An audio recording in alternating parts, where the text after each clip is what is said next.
Okay, okay. Weird.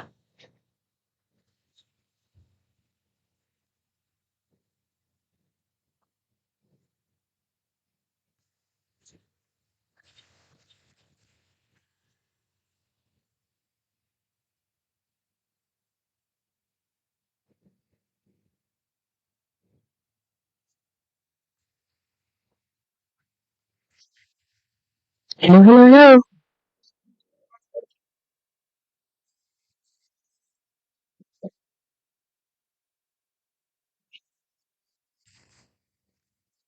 Hello, can you hear me now?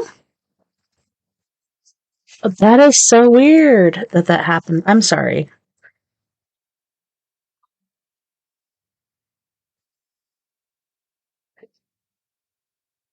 We had paratechnical issues, but we're back.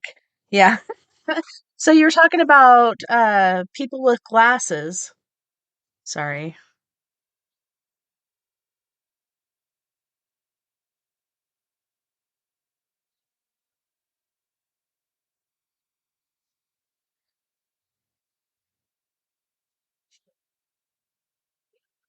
Yeah, and it was okay. Hold on. Let me go over. Okay, so now I see me bouncing, but I don't see you. But let me go over here to where you're at. I'm so sorry. That's insane. Okay, so yeah, before I could hear you, I couldn't see me bouncing, and now you're not bouncing, so that's really weird. Okay, try it again. Say something. Nope, can't hear that. Try again.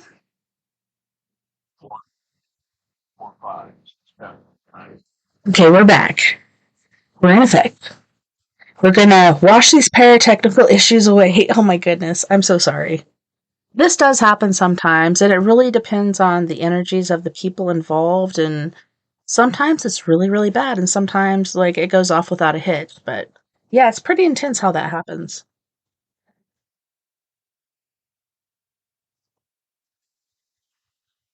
Okay, so let me yeah, no, I'm not picking you up. Holy shnikes. Okay, hold on. Let me retry this over here. See if I can do maybe put you on speaker. Okay, so continue to talk and I'll see when your voice comes back on and bounces. I'm so sorry.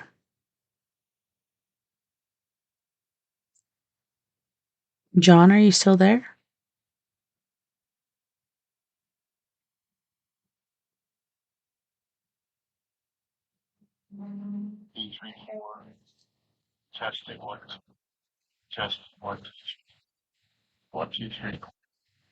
All right.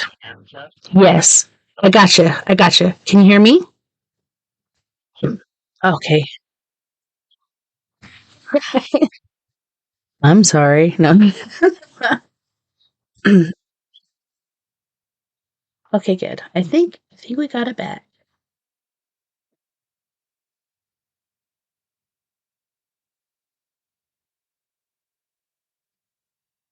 Okay, so you were talking about people wearing glasses or whatnot. You're going somewhere with that.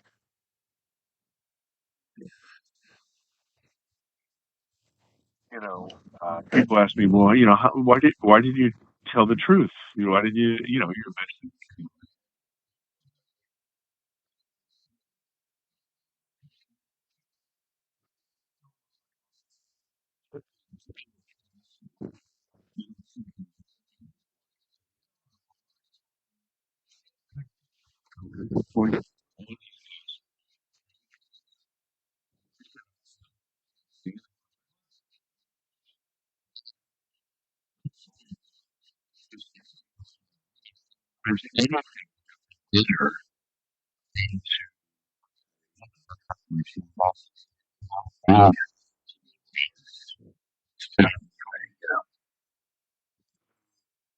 I love that way my entire life.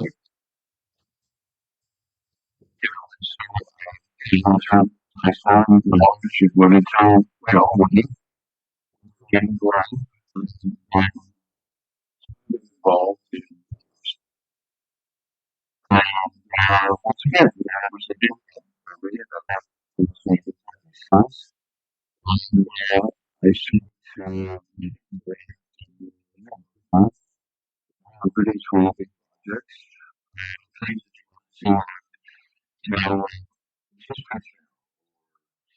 you or Right.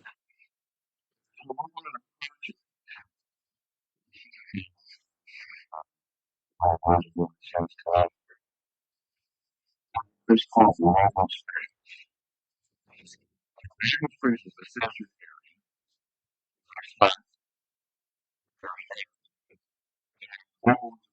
see people. And then I felt when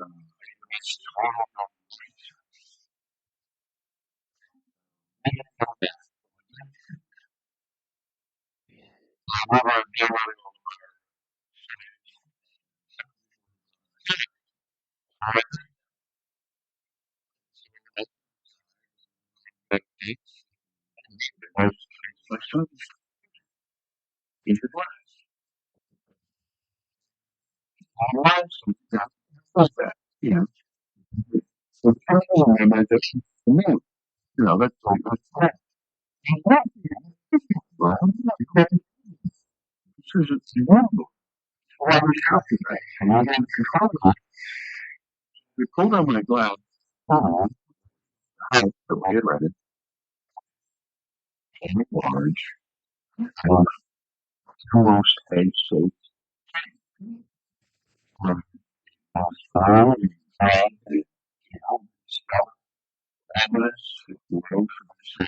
Mhm. You're like, what the fuck is that?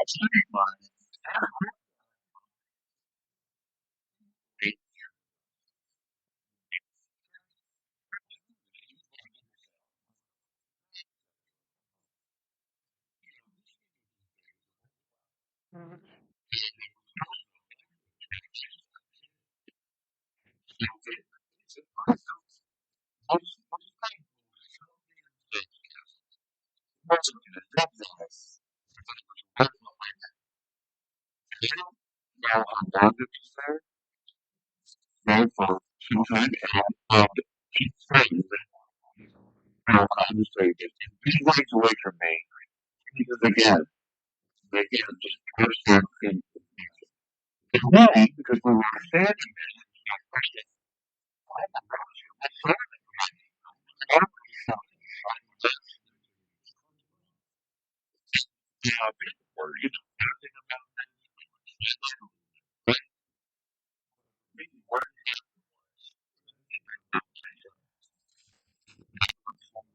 that state being pulled out underneath my feet came back and I was terrible.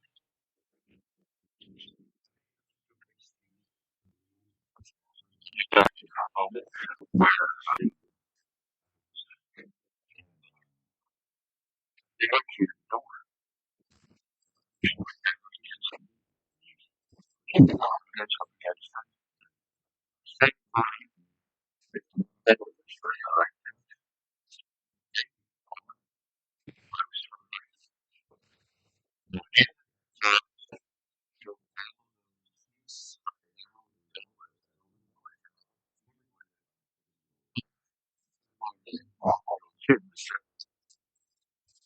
And it pushed me. But when I say, we were talking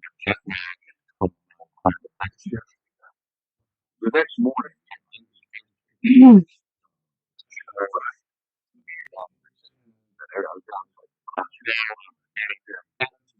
Right. not to sit down.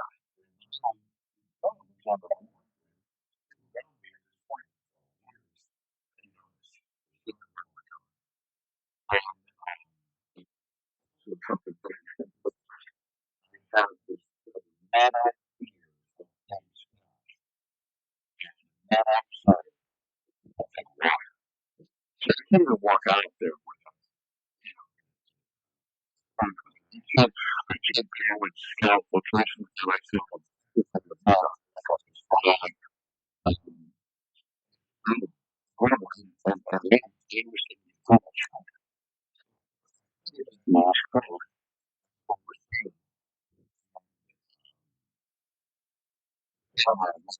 or something. It's not hard to cook the cookie blind, but so you know anyway, it's walk with them. Uh,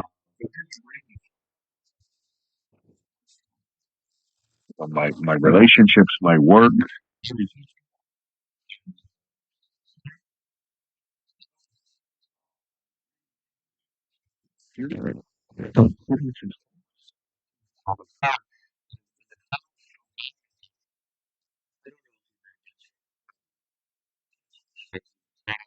Yes. Mm-hmm.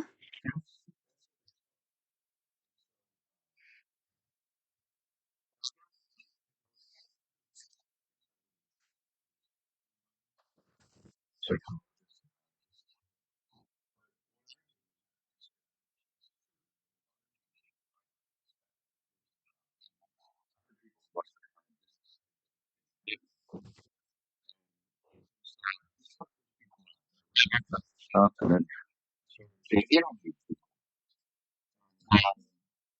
managers, train them, they interview, share my story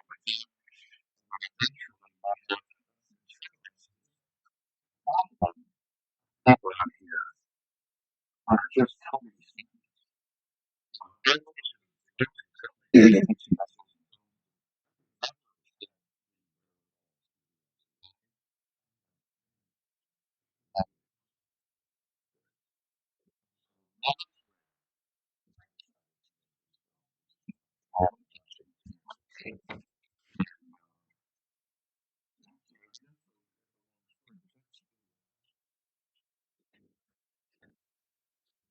Yeah, that's amazing. So I've had paranormal experiences all my life, and my dad was really big into UFOs and aliens, etc. One time we thought we saw a fleet of UFOs coming in. Turns out it was just a bunch of helicopters, but it was pretty intriguing. Like everybody pulled over, everybody's looking. I just really believed in that because my dad did, but it wasn't until 2012 that I actually saw my very first UFO, and it was so different than, the whole disc shaped thing that I'd always imagined seeing. It was like a ball of plasma, and it was just going at like a walking pace down my fence line, and I don't know, it's pretty intriguing. I was breastfeeding my son at that point. I put him down. I tried to flip open my phone and take pictures. I couldn't do it, so I just called the family over. And me and my daughters saw the same thing. My husband saw what looked like an orb with like a really huge glowing bat flapping its wings at a very slow rate of speed within it. So it was pretty intriguing to me that three of us saw the same thing, but he saw something different. So it might be some sort of cloaking device or whatnot. Um, but yeah, my husband used to give me a lot of flack because I'm originally from Arkansas. He's from Arbalise, Colorado. He was born in Durango, but he used to talk about, our kids being born with dew claws and stuff like that. And then when my son was born, he's like, our son has two thumbs. And I'm like, well, I surely hope so. And he's like, no, two thumbs on his right hand. And I'm like, okay, shut up. Like, enough with your jokes. It's not funny anymore. This is a serious situation. He's like, no, I'm serious. And my kids have even told me, I'd call them while I was doing security and ask them about their day and the night before or whatnot, because I miss out on that when I do overnight security. They had a shared dream, but once I heard what they were saying, I'm pretty sure they had a shared experience. So in our backyard, like here about 5 to 10 feet away from me, is some really large pine trees. Well, they said this UFO craft came down, these aliens came in and grabbed them by the hand and were basically walking them out to the UFO, walking up the walkway, and it started to raise up. They hadn't closed the hatch, so the kids jumped out and um Lily's like, "Yeah, remember you jumped out first and then I jumped out." He's like, "Yeah." And she's like, "Remember that you jumped on that alien's head?" And she started laughing, and then he started laughing, and they ran away. They got away. They weren't abducted, but it was a dream, supposedly. But I think it actually happened.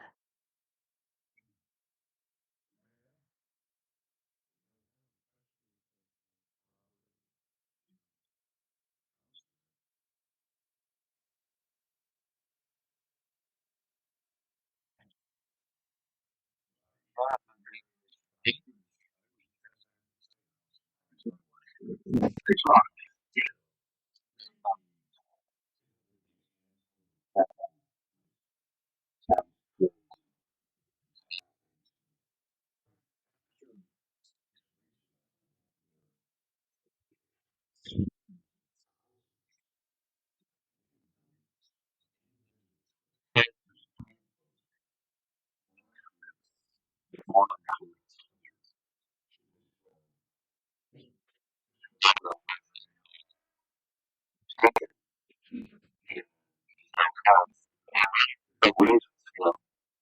I think the problem, well, like we have, right? I think I understand. Anything else I know is that's what it is, you know, all aliens,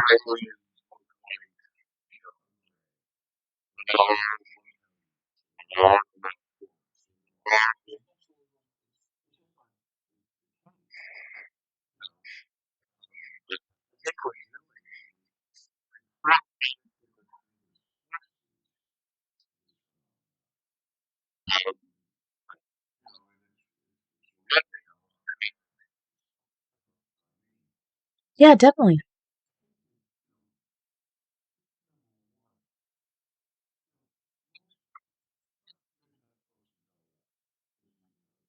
well, that's right.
Also dealing with that's the government and every other thing, like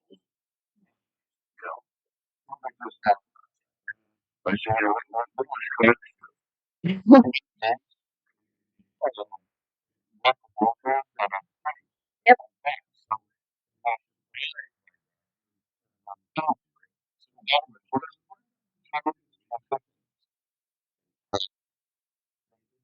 Yep.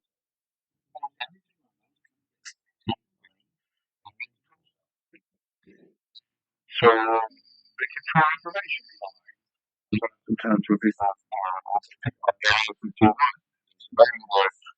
it doesn't exist.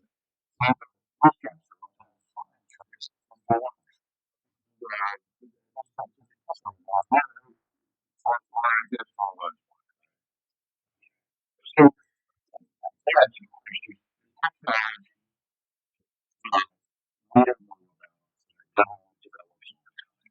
all kinds of reasons.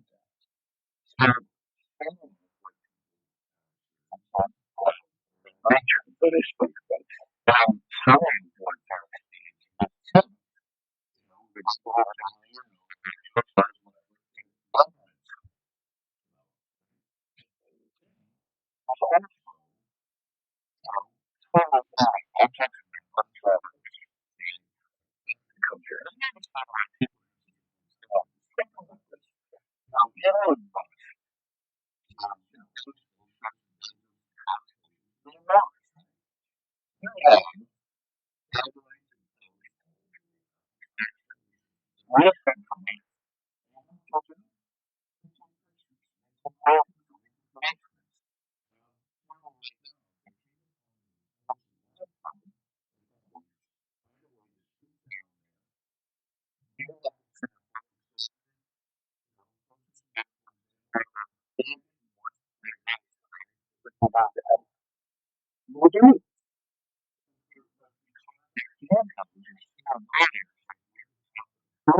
you know, and everybody knows on the earth is absolutely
like any other, in a totally different way than my experience. You know, I have years I pushed my phone into right? Inside that island, right? I mean, that feel my face. It's very important. I feel like these things that makes them part of me. It's not in there, right? It's not feeling that. It's not feeling baby. No concept. So the time I have my diamond of the sun, you're a baby. You get to show. It's one of those experiences that you buy.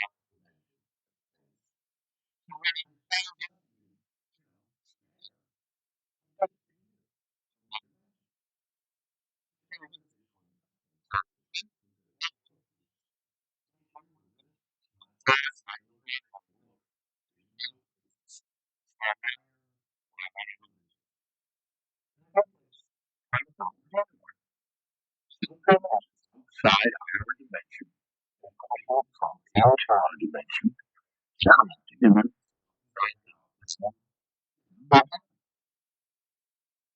but that's what I was doing with her. You know, I would have planes of photograph the truth, right? I think that's Well, yeah, the fish looking up at us and just seeing our faces, like, that's alien because that's foreign to them. It's not another, like, koi fish or whatnot. I don't know. It's pretty crazy how it happens.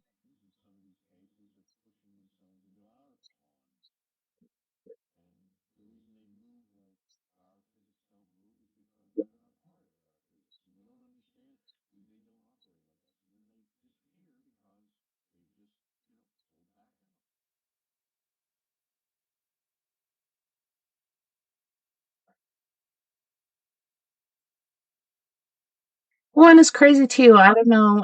I've been thinking about this a lot lately. The Mayan calendar ended in 2012, and then after that, there was massive sightings happening, different things going on. To me, it's just like really intriguing. Like, why are they here? What do they want? Were we seated by them? Like, what exactly is going on here? But I don't know. It just seems like there's more and more sightings, and it's gotten to the point the government can't deny it anymore. And I've never really been. No.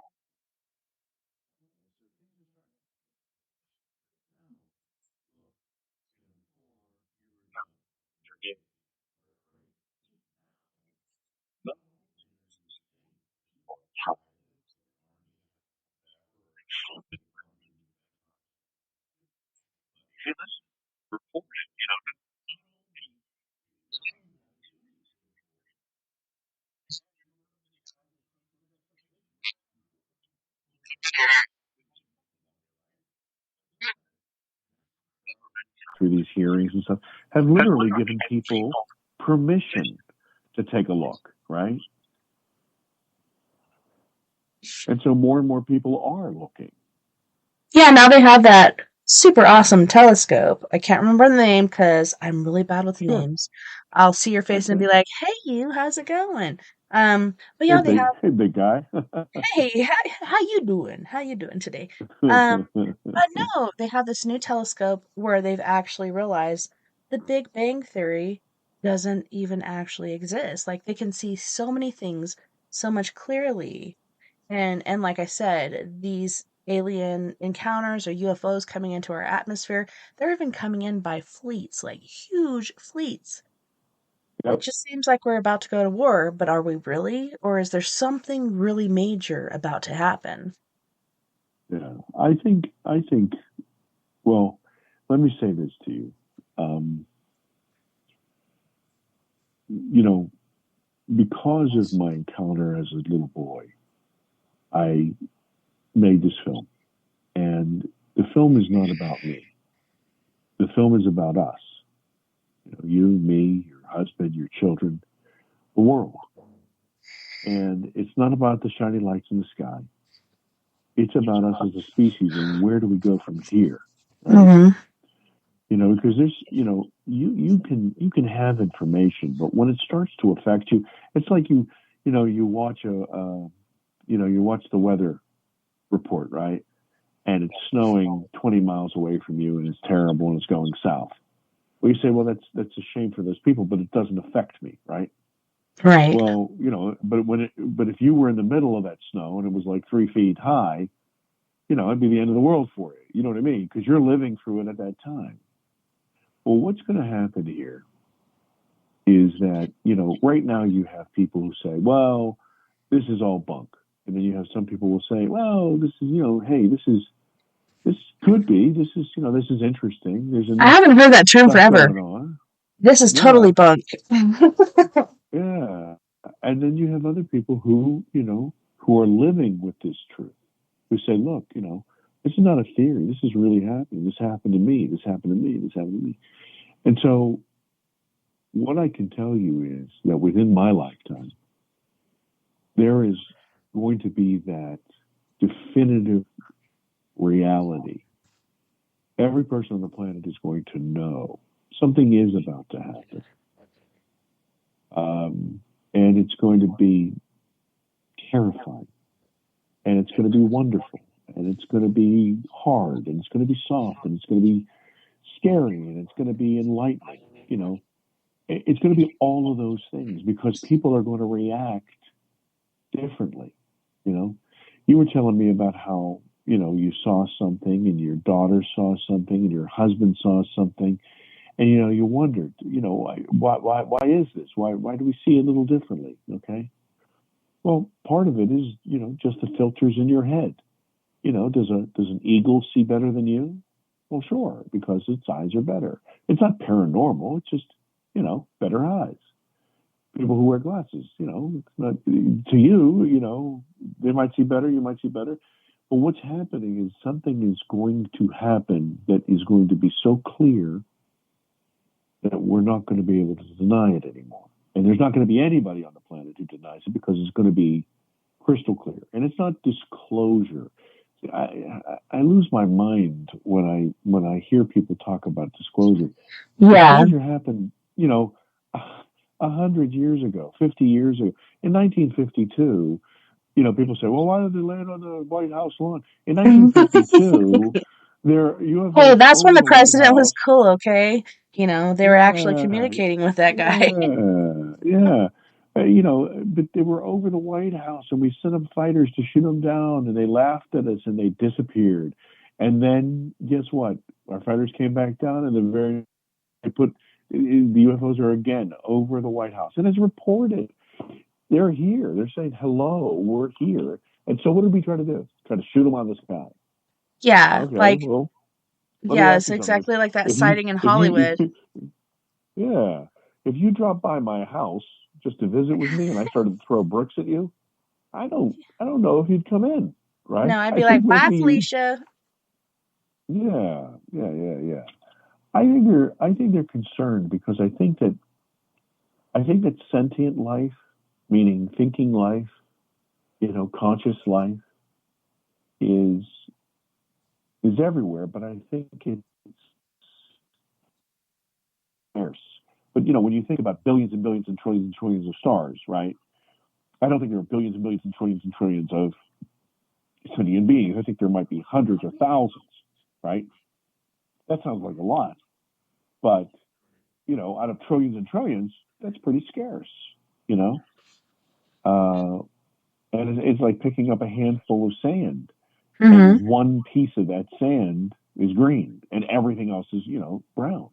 It's pretty scarce in there, and I think what we're doing to ourselves and to our people and to our planet and everything. I'm not a I don't lean one way or the other. All I know that if you take a look at the world and you just read the news, here's a question, and I don't care where you fall on it. If you're a very right wing or very left wing, if you answer this question truthfully, do you think people are treating each other the best they could? I think the answer No, is and no. I think No. Okay. especially after Yeah. COVID, everybody, I used to think I was batshit crazy, but nowadays, I think Yeah. everyone is batshit crazy. And I'm just like, I would Sure. just like to stay home and be a hermit because I feel safer there. Because even at Of school, course. like kids have changed so much. They're acting Sure. out, they're being violent. Like everybody is Yeah. frustrated and Yeah. upset. They're tired of it. 100%. 100%. And so I say, do you think that we as a people, I'm not talking about our country or, or a political party, do you think that we, our people, all of us, are treating the earth the best we could? No, I don't know that we are. Okay. no. So here we are. Here we are. We're this group of people, the 7 billion people, and we have all this technology, and we're pretty dangerous. We're dangerous to ourselves, and we're dangerous to anybody who gets close to us. Well, I think that would be pretty interesting to other people. I think maybe we would take a good look at us if we were on the outside. I mean, think about this. The This is the United best show States, on Space First Television. All the aliens you're maybe, watching. sure. Well, think about the United States. They're very, very concerned that Iran may get the bomb, right? So they're watching them pretty darn closely, aren't they? Okay.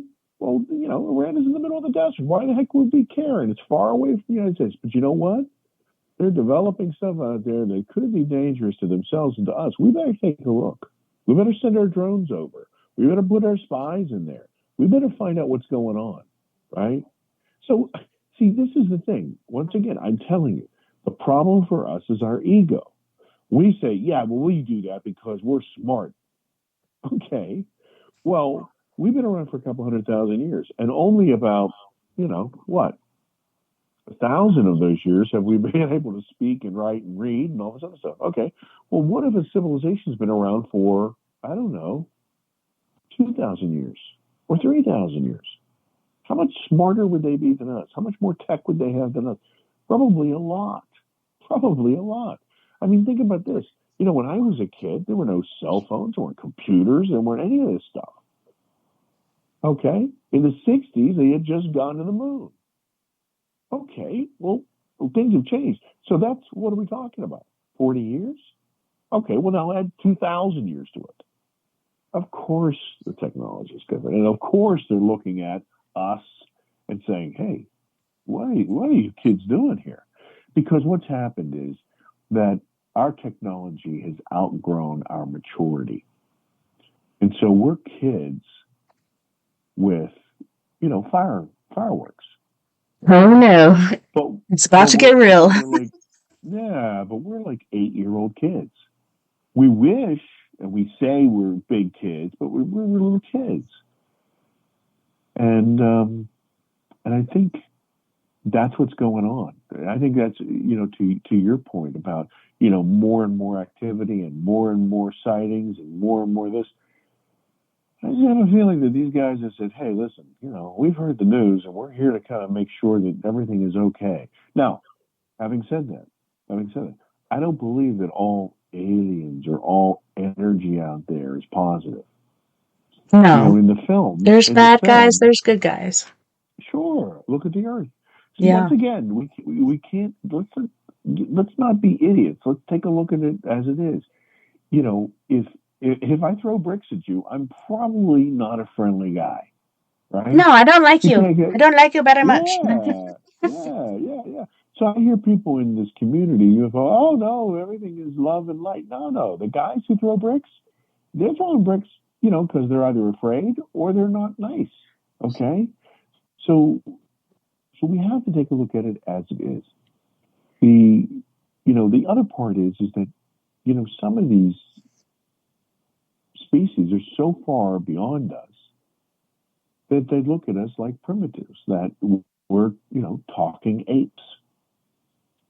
And so what do we do with? I mean, just this is kind of gross, but what do we do as a species? Well, we Mm. herd We're it. Some consumers. people, yeah, some people eat ape meat, right? Hmm. There are poachers.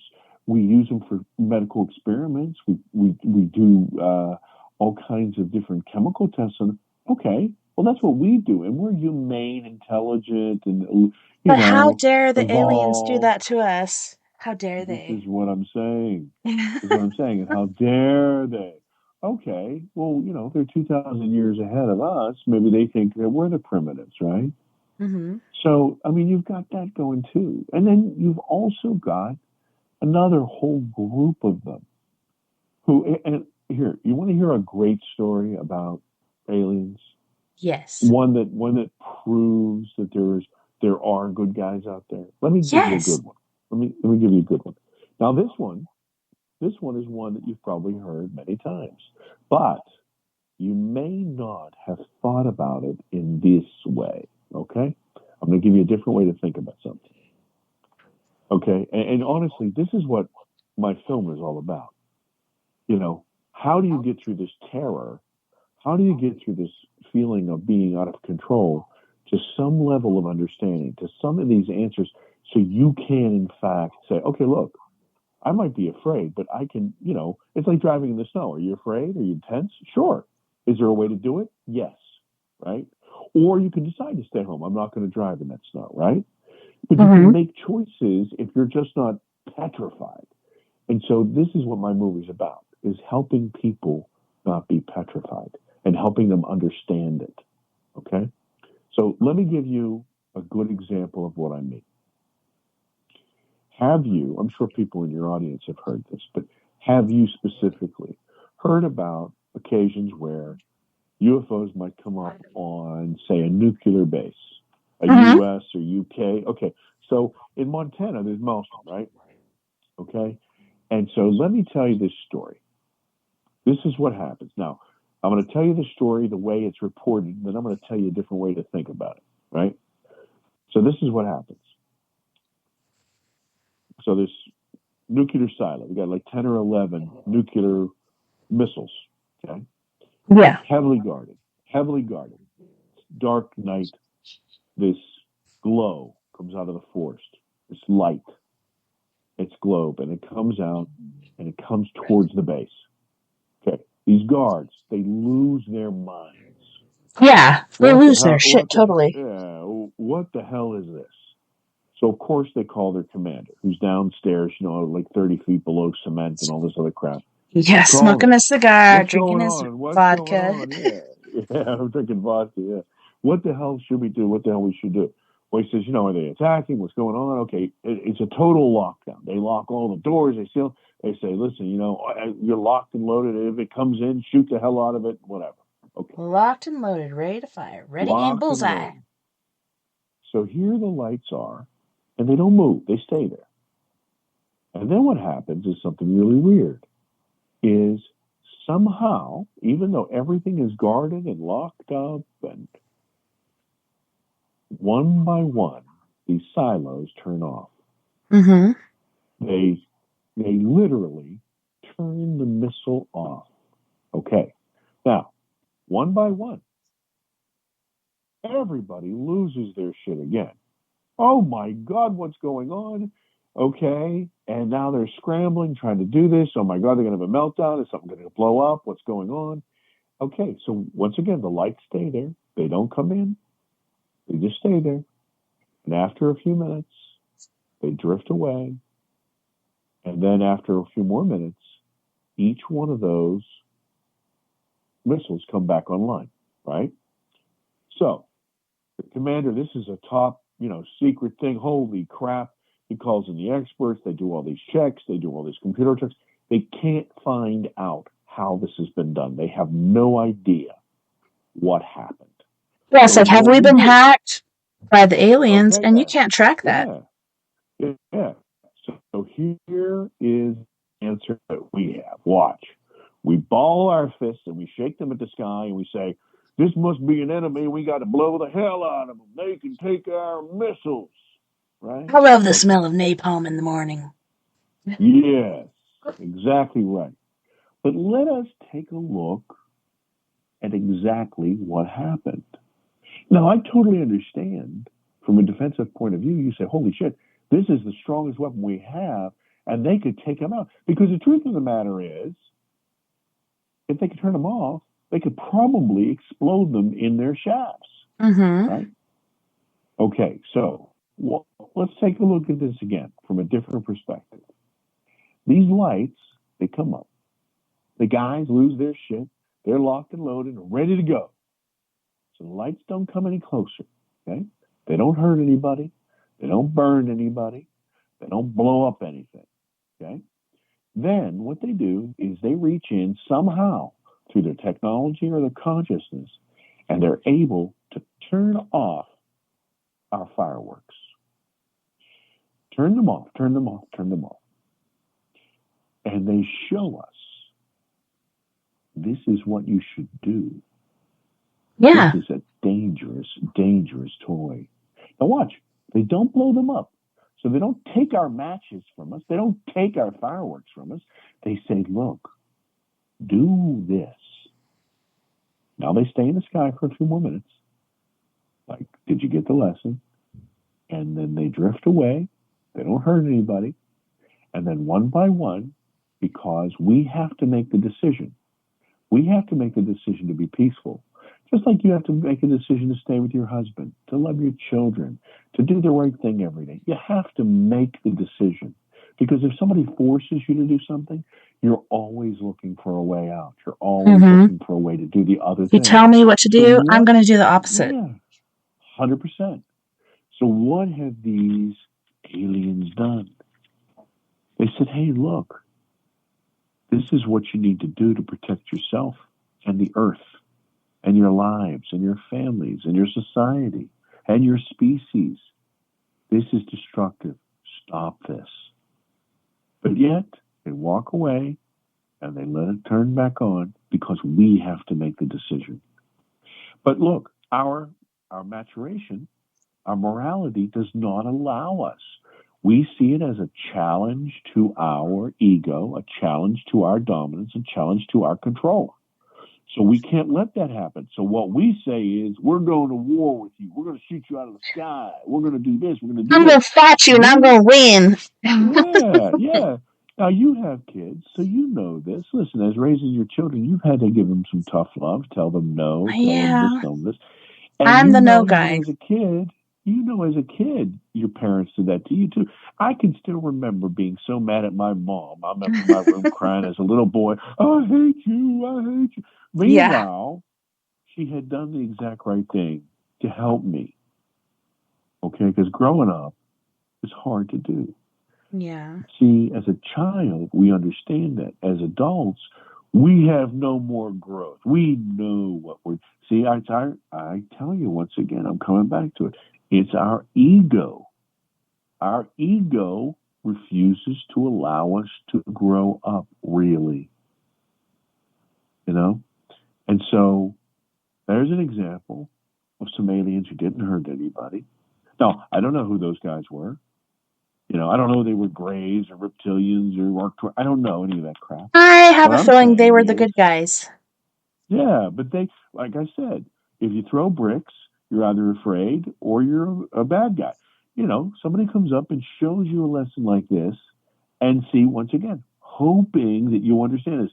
I don't know how old your kids are, but when mine were teenagers, I used to say, listen, you're not understanding this, but when you're older, you're going to get this.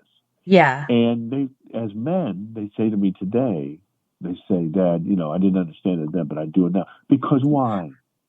You Because we have to grew up. ponder on it. Yeah, and you have to look back on it and be like, oh, well, That's that's right. why they That's said right. this That's or right. told But me you not to do also, that. but also, they have to have good examples, right? Because if Mm-hmm. somebody tells you that it's okay to lie or cheat or hurt or kill or whatever, you learn that behavior, right? But if somebody is a good example, right, then you learn the right way.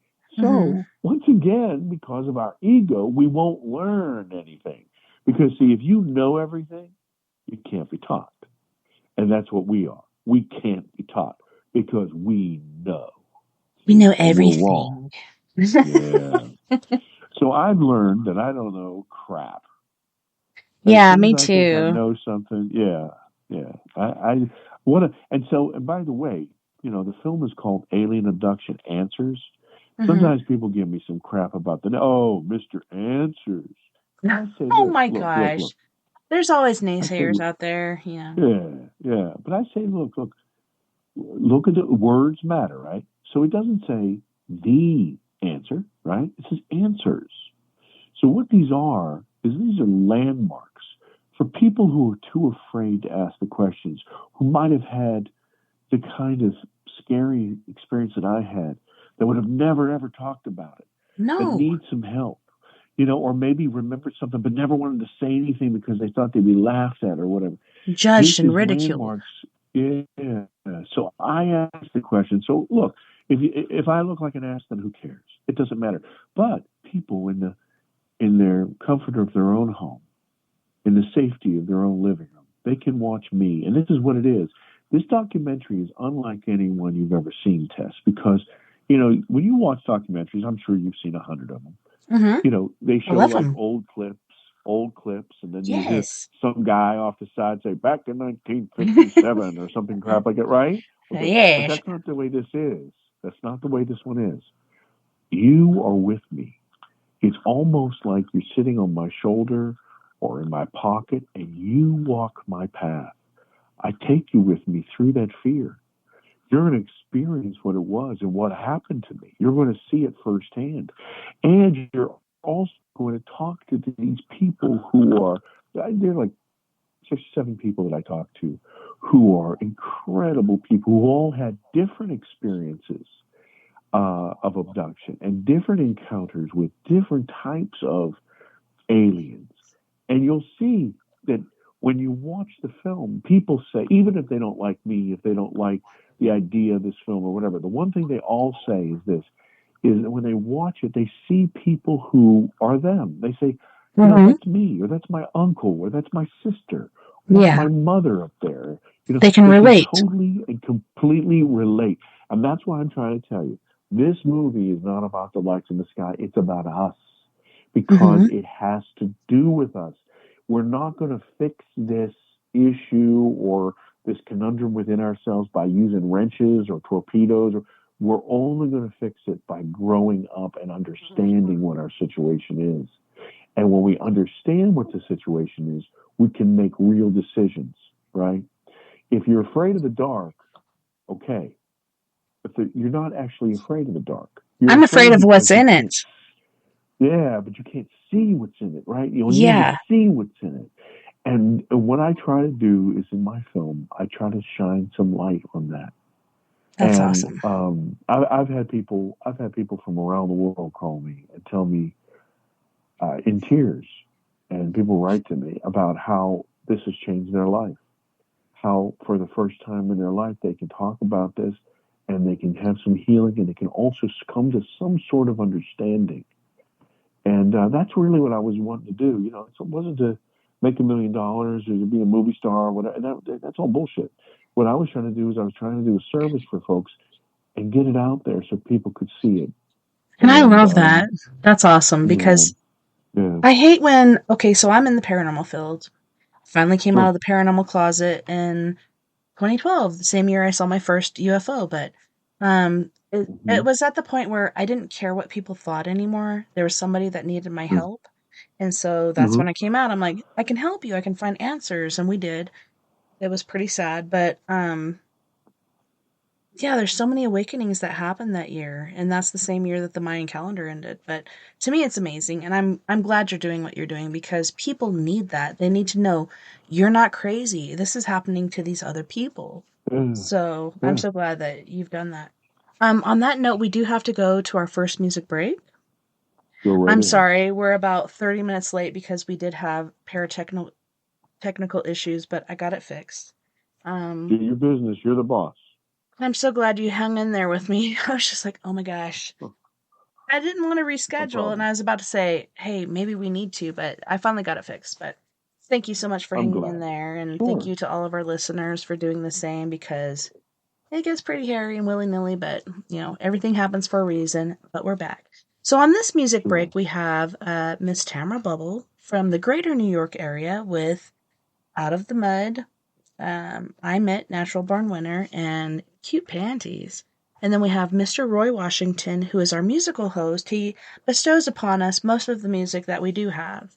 And he's going to be singing Subliminal. And we also have Miss Tamara Bubble singing Laundry. You guys don't go anywhere. We'll be right back after this music break. On that note, I do have to go hit the head real quick. But we have about 17 minutes. So feel free to roam about the town, have something to eat, drink, or schedule. I apologize.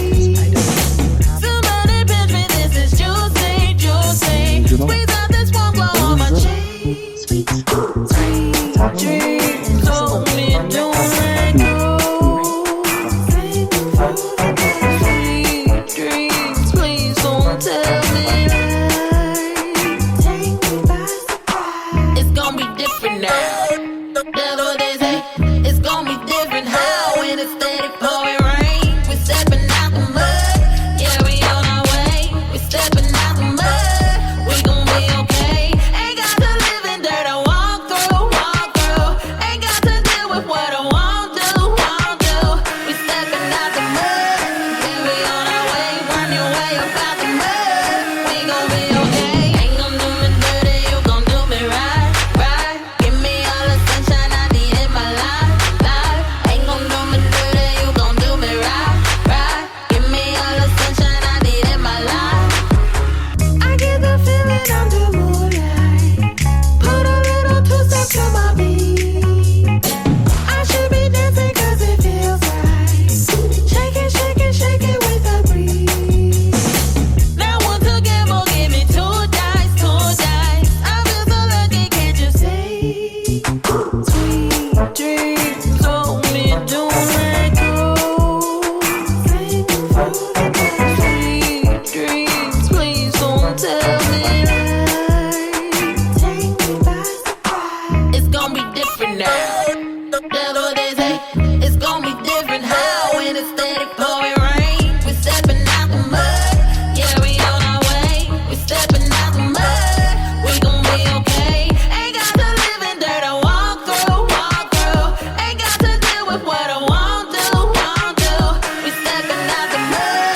Yeah, we on our way. Run your way up out the mud. We gon' be okay. Ain't gon' do me dirty. You gon' do me right, right. Give me all the sunshine I need in my life, life. Ain't gon' do me dirty. You gon' do me right, right. Give me all the sunshine I need in my life.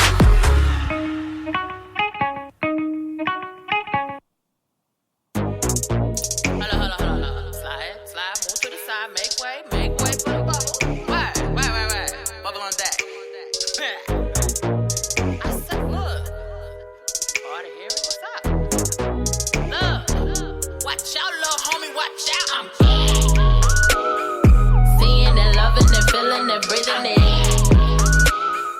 Saying it, doing it, running it, barely. I'm a natural winner. I'm the one that you invite to meet your parents for dinner. 'Cause I can take a couple L's and I'ma bounce right back. Just so you and all your friends can hit the bounce like that. 'Cause I'm seeing it, loving it, feeling it, breathing it. Saying it, doing it, running it, barely. I'm a natural winner. I'm the one that you invite to meet your parents for dinner. 'Cause I can take a couple L's and I'ma bounce right back. Just so you and all your friends can hit the bounce like that. 'Cause I'm your favorite rapper. And I ain't in a suit, but I'm looking dapper. When I ain't in the booth, yeah, I'm still gon' snap it. Homie, you ain't gotta lie, 'cause it's the truth we after. And I'm without the beef for the clout. I'm the one you shouldn't believe the rumors about. Spitting and giving you brain tumors and Zuma lessons. Mover and a shaker with the flow. Soon as I pop you toes. If you had any ego or ego, let go. If you had any doubt about me, just know I'm pleasing to the ears and the eyes and the throat. And I ain't giving you no more detail till we talk pillow. I ain't nowhere close to my greatness. I don't do all that boasting, just make hits. Yo, I don't do all that posting, naked pics for likes, and I ain't make this up, I can't fake this. Seeing it, loving it, feeling it, breathing it. Saying it, doing it, running it, barely. I'm a natural winner. I'm the one that you invite to meet your parents for dinner. 'Cause I can take a couple L's and I'ma bounce right back. Just so you and all your friends can hit the bounce like that. 'Cause I'm seeing it, loving it, feeling it, breathing it. Saying it, doing it, running it, barely. I'm a natural winner. I'm the one that you invite to meet your parents for dinner. 'Cause I can take a couple L's and I'ma bounce right back. Just so you and all your friends can hit the bounce like that. 'Cause I'm a lover and a fighter and a giver and a pleasure and pain and boss deliver it out. Yeah, I make this look real easy. Everybody hate Chris, but I'ma win like breezy. But I started later on the way to the top and can't stop, so don't push not one button on this elevator. They try to push my buttons and start levitating. Rise above it all, I can tell that you fake when you're shaking my hand, and the smile on your face shows me even you're greeting and meeting and love is hating. I'm actually amazing, but modestly saying I ain't waiting for co-signs or playlists. 'Cause I ain't nowhere close to my greatness. I don't do all that boasting, just make hits. Yo, I don't do all that posting, naked pics for likes, and I ain't make this up, I can't fake this. Seeing it, loving it, feeling it, breathing it. Saying it, doing it, running it, barely. I'm a natural winner. I'm the one that you invite to meet your parents for dinner. 'Cause I can take a couple L's and I'ma bounce right back. Just so you and all your friends can hit the bounce like that. 'Cause I'm seeing it, loving it, feeling it, breathing it.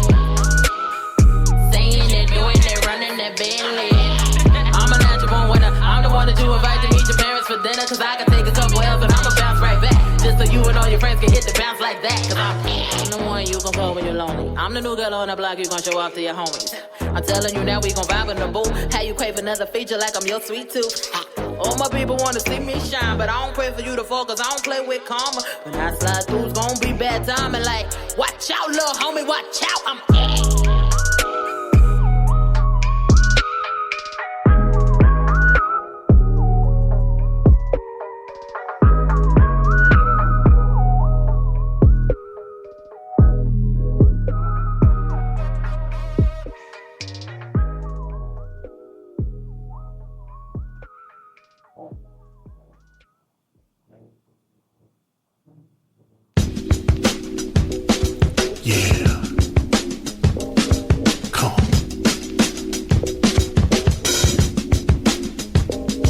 See you, Roy Washington, man. What's happening, man? Yeah.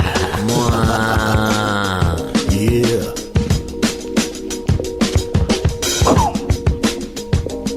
They never say it in words, but in deeds wars declare. Justice is gone and the sight's none is spare. Especially the kingdom encased in melanin. But these suckers are weak, kings and queens will ride again. Come on. Slackers with badges, the white sheets and the maggots. Watch them fall as I tag them because I'm better than average. A sharp shooter with words with my eye to the scope. And they escape when I don the black cape? Is hell no. I'm a ninja for right, who can vanish from sight. Pick you off in the night, but still the Lord is my light. Perceiving all you see, the truth behind the scenes. Instead of jumping bandwagons, the light says believe in me. Cause you're a puppet, no doubt. 45th turned you out.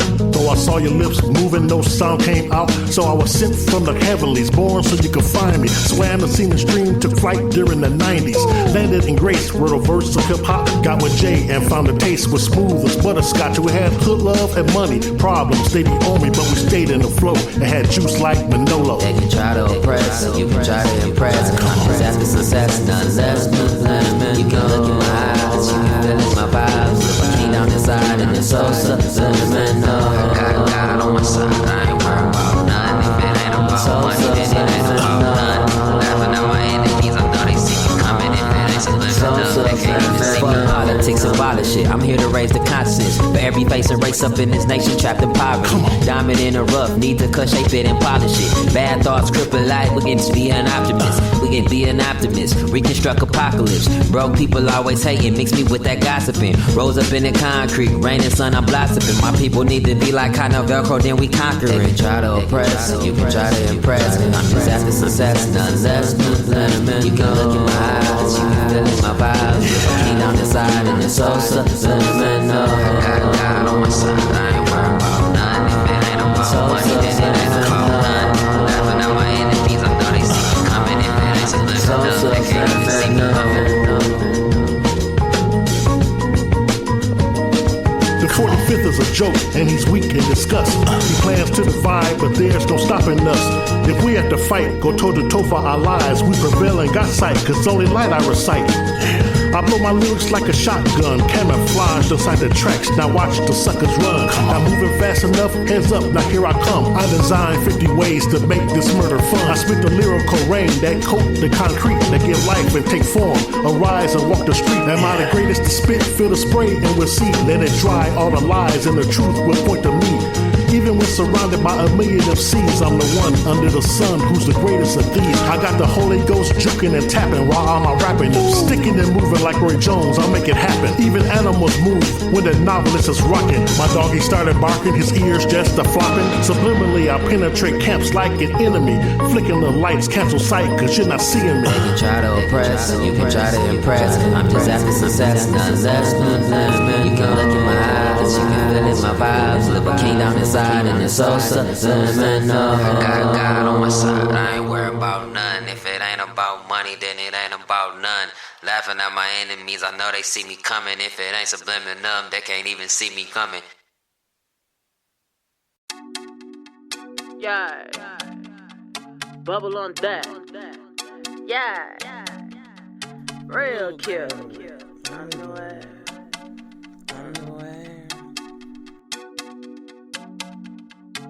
To be honest, I don't really wear many. I don't even really rock panties. Let me be clear, I'm used to getting a few new big pair each year from my granny.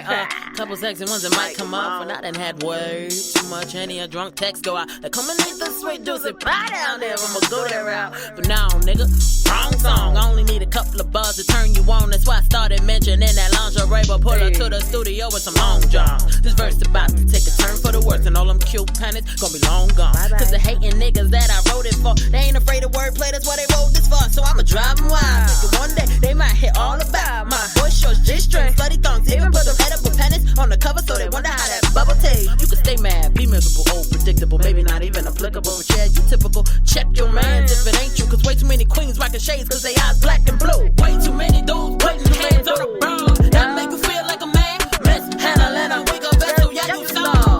Yo, look, it's way too many dudes only wanna spar. But ain't got no conversation, only wanna gossip when we talk.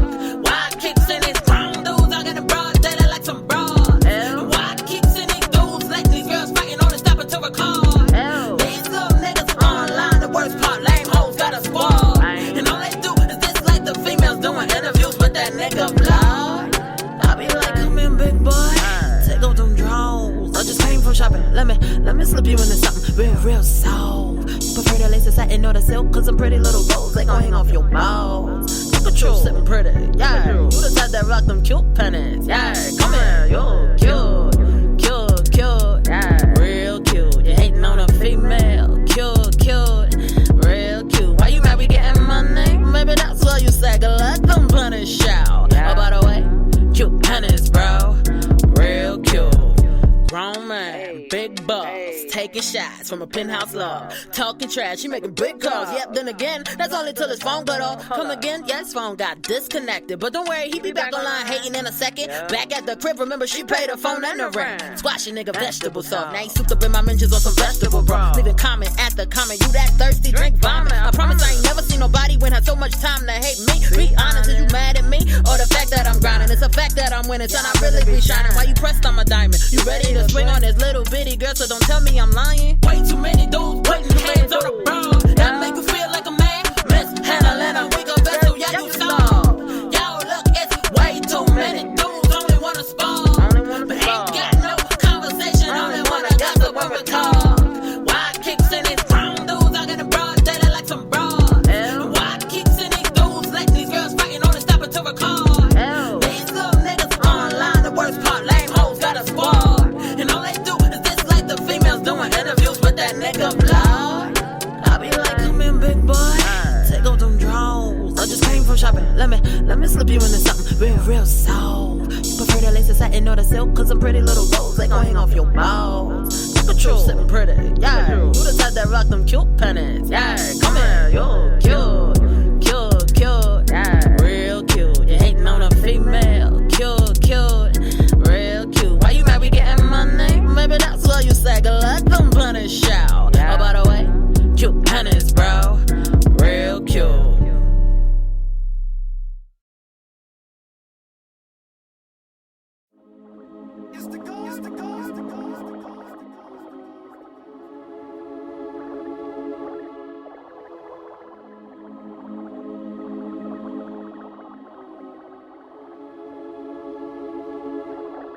Ayy, get up on that washer, hit the spin cycle till I come home. Don't worry where I'm at, I'm out here breadwinning, so don't hit my phone. Shoulda never gave you treats like that, you got a sweet tooth and won't leave me alone. And every time I try to get some sleep, I wake up cause you doing me wrong. Thinking up under covers, used to fight it, love it, hate it, that you got me weak, cause now we ruin all these sheets. Like who doing laundry, who doing laundry, who doing laundry, who doing laundry, you doing laundry, who you doing laundry. Ain't playing, think I'm playing, I'ma have you doing them dishes too.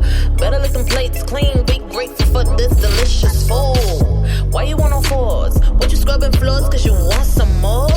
But you like it dirty, you is so dirty, you like it dirty. Sneaking up under covers, used to fight it, love it, hate it, that you got me weak, cause now we ruin all these sheets. Like who doing laundry, who doing laundry, who doing laundry, who doing laundry, you doing laundry, who doing laundry. Sneaking up under covers, used to fight it, love it, hate it, that you got me weak, cause now we ruin all these sheets. Like who doing laundry.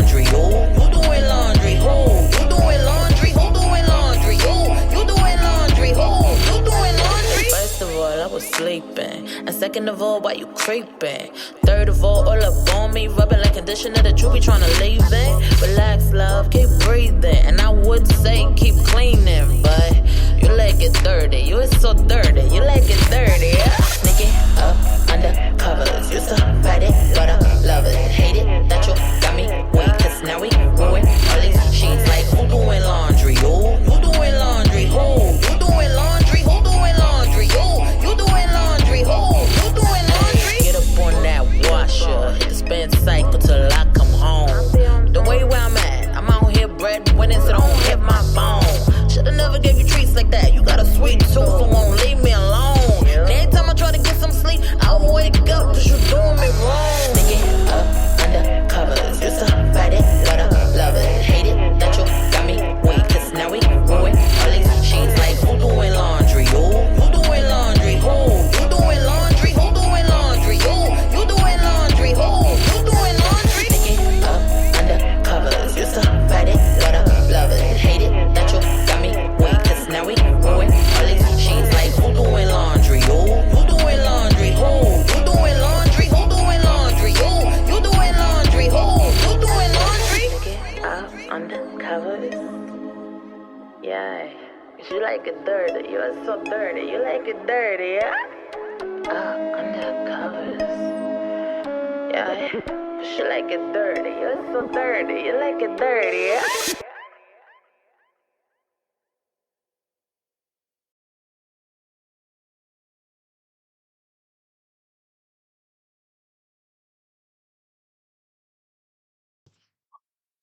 Welcome back, and thank you so much once again for joining us on We Are Paradox Media's Late Night in the Rockies. Before we get back to our wonderful guest, I have to remind you guys, don't forget to vote for me, please. So this is for the Face of Horror. This is the very first year they've done it. If I win, I get a walk-on role in an independent film. I get to do a photo shoot with Jason and Rue Morgue magazine. I get to spend 2 nights in Buffalo Bill's house, and that's from Silence of the Lambs. And the extra special prize is $13,000. So I think I'm going to spend $3,000 of that to go on a cruise back to the homeland, Ireland. And then the $10,000, I'd like to paint my car, but I'm pretty sure my brother's going to come back. He could do that for me. I'm going to give that to the landlord because the landlord is a really good man. But if you want to vote for me, please go to faceofhorror.org/2022/Tessa Thomas Peterson. Please vote. It's free. Yes, they may ask for your credit card. If you do register through your credit card, you not only get 1, but you get 2 votes. And believe me, I've tested it out on my husband's card. So it's not a scam. They don't take your money. It's just a way to signify that you are you and you're not me voting for myself repeatedly. And then if you scroll down under the credit card area, you can go through Facebook or other means to verify that you are who you say you are. But if you did vote for me, that'd be awesome. I'd be so grateful. Tonight we have Mr. John Yost on, and we're talking about alien abductions, and it's crazy and amazing and scary and all these different things all at once. Welcome back, John, and thanks so much for hanging out with us. Thank you very much, Tess. I appreciate you and your show. Well, thank you. Thank you. Sure. All And right. I hope you win that, by the way. Me too. If you go to Buffalo. Yeah, if you go to Buffalo Bill's house, they shot Silence of the Lambs in my hometown. And I know. Buffalo Bill's house is, yeah. They did. If I make it there, you should come up and visit. That'd be cool. Let's have a barbecue at Buffalo Bill's house. That'd be cool. Yeah, that's right. You could tell your friends. His house is actually Guess in what? West Virginia. I think it's a little south of Pittsburgh. Oh, okay. Yeah, when I looked it up, and I'm gonna have to do it again, but I believe it is in Pennsylvania. But let me double check that. Maybe you're right. I don't know. But I know most of the film was shot in Pennsylvania. Yes, it is lovely. Yeah. And my very best friend that I met in junior high school is from there. And Yeah, it's a pretty awesome place, Pennsylvania. That's where they make pencils. I don't know if you guys knew that, Pencils. but All the yeah. pencils in the world are made in Pennsylvania. I can That's right. confirm that for you. I can confirm that for you. That's my corny joke. uh, Ba-dum-dum. I All like it. right. I like it. I like it. I'm Good for glad you you. do. Good for you. I do. I do. Oh, so anyway, we were talking about this film and about the different ways people see things, and you know, I like to take difficult concepts for people to understand, and I use silly little stories to explain them. And maybe that's because my heritage is also Irish. And I you should go to Ireland because it's absolutely gorgeous. I know. And I might not get back on and the boat. I might just stay there. I almost stayed. I almost stayed. They say it's where God put his finger down and touched the face of the earth, and that's where Ooh, yeah, and makes sense to it's me. just a Perfect special sense. place, a special place. But I like to take difficult concepts and help people understand them through silly little examples that are everyday or something that we can wrap our arms around. You know what I mean? Things that we can control. I said, well, look, Elon Musk is trying to send people to Mars right now. So is Bezos. But he won't go. So I said, Doesn't Jeffrey heck Bezos no. remind you of Dr. Evil? I'm just like, even his spaceship looked like a He is totally penis. Dr. Evil. He has does he have a weak eye or something? Like a lazy eye? I don't Yeah, know. Like one of his eyes is bigger than the other one. Kind of yeah. freaks me out a little bit. Uh, watch, he's so rich he could just bury me. But He could I, fucking fix it. He's got so much money, but that makes him who he is. So good on you, yeah. Well, Jeffrey listen. Bezos. I can't begrudge anybody. I'm a capitalist. God bless you. You had a great idea and Lose him you tight. were able to do it. And good for you. Good for you. Good for you. But like as I was saying, Elon Musk is sending people to Mars. This is what he wants to do. And I said, so imagine, right? His ship gets there, lands on Mars, Oh my and out gosh. comes a little Martian guy, right? Nano, nano. And yeah, and the doors open up, and when the doors open up, a guy from, let's say, Ethiopia walks out, Mm. and a guy from Switzerland walks out, and a Mm-hmm. guy from Germany walks out, and a guy from Yeah. Asia walks out, right? Now, the alien, little Martian guy says, well, who's the Earthling? Because everybody looks different, right? Everybody's Oh, you taller or guys all thinner look than the each same. other, right? Right. They all might have different agendas. Maybe somebody's there for, entertainment. They want to explore. Maybe somebody's there for military reasons. Maybe somebody's there for scientific reasons. They have all these different agendas, and they all look different. Okay, because to that Martian, we're the aliens, right? Yes. So this is when people try to wrap their arms around what's going on. This is what I try to tell them. If we think about life being prolific throughout the universe, there's not a damn way we can wrap our arms around all the different permutations or possibilities out there. No. The only thing we can do is say, look, this happened. This was my experience. This is the way I understood it. This is what I learned from it. This is how I'm going to react to it in the future, right? That's all you can do, because when you experience something else, right, you may react differently. But if you try to react the same way, you can make a mistake. And here's an example, a silly example. Okay, if it's snowing really bad, okay, you can drive a certain way. Okay, if it rains really bad, okay, well, it's moisture, right? But it's still not the exact same as snow and ice. So Right. you drive, but you drive a little differently than you would in snow and ice, right? Because you understand it differently. And so that's what I'm trying to get across is that this is a huge phenomena, and it has many, many pieces. And for us to just say, oh, well, it's this, we are idiots. We are being reductionist. Yes, always got to be much cut and more to it. dry. This is what it is. Yes. No, it's not Yes. cut and dry. There's so many different. It's not. Absolutely. Absolutely. So in the film, one of the things that was very difficult for me was I had, remember I told you the story and I said, and somehow I got turned around, where my back was no longer in the bathroom and it was in the hallway. I remembered for my entire life, Tess, the intimate details of that evening. But I could not for the life of me remember how I got switched around. I could see the light, I could see all the colors, I could feel the movement, but I couldn't tell you what happened. So that really pissed me off. And I had to get to the bottom of that. Mm-hmm. And so part of this film, and what happened was, I had reached out to a woman named Debs Shakti. The Debs Shakti, she has a global practice. She is a quantum hypnosis therapist. I'm pretty sure I've heard of her.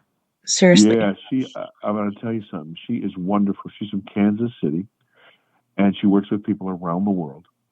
And she's a clinical, hypnotist. She's been in business for over 40 years. Okay. I mean, this is a serious person, a lot of diplomas on the wall and stuff. Right.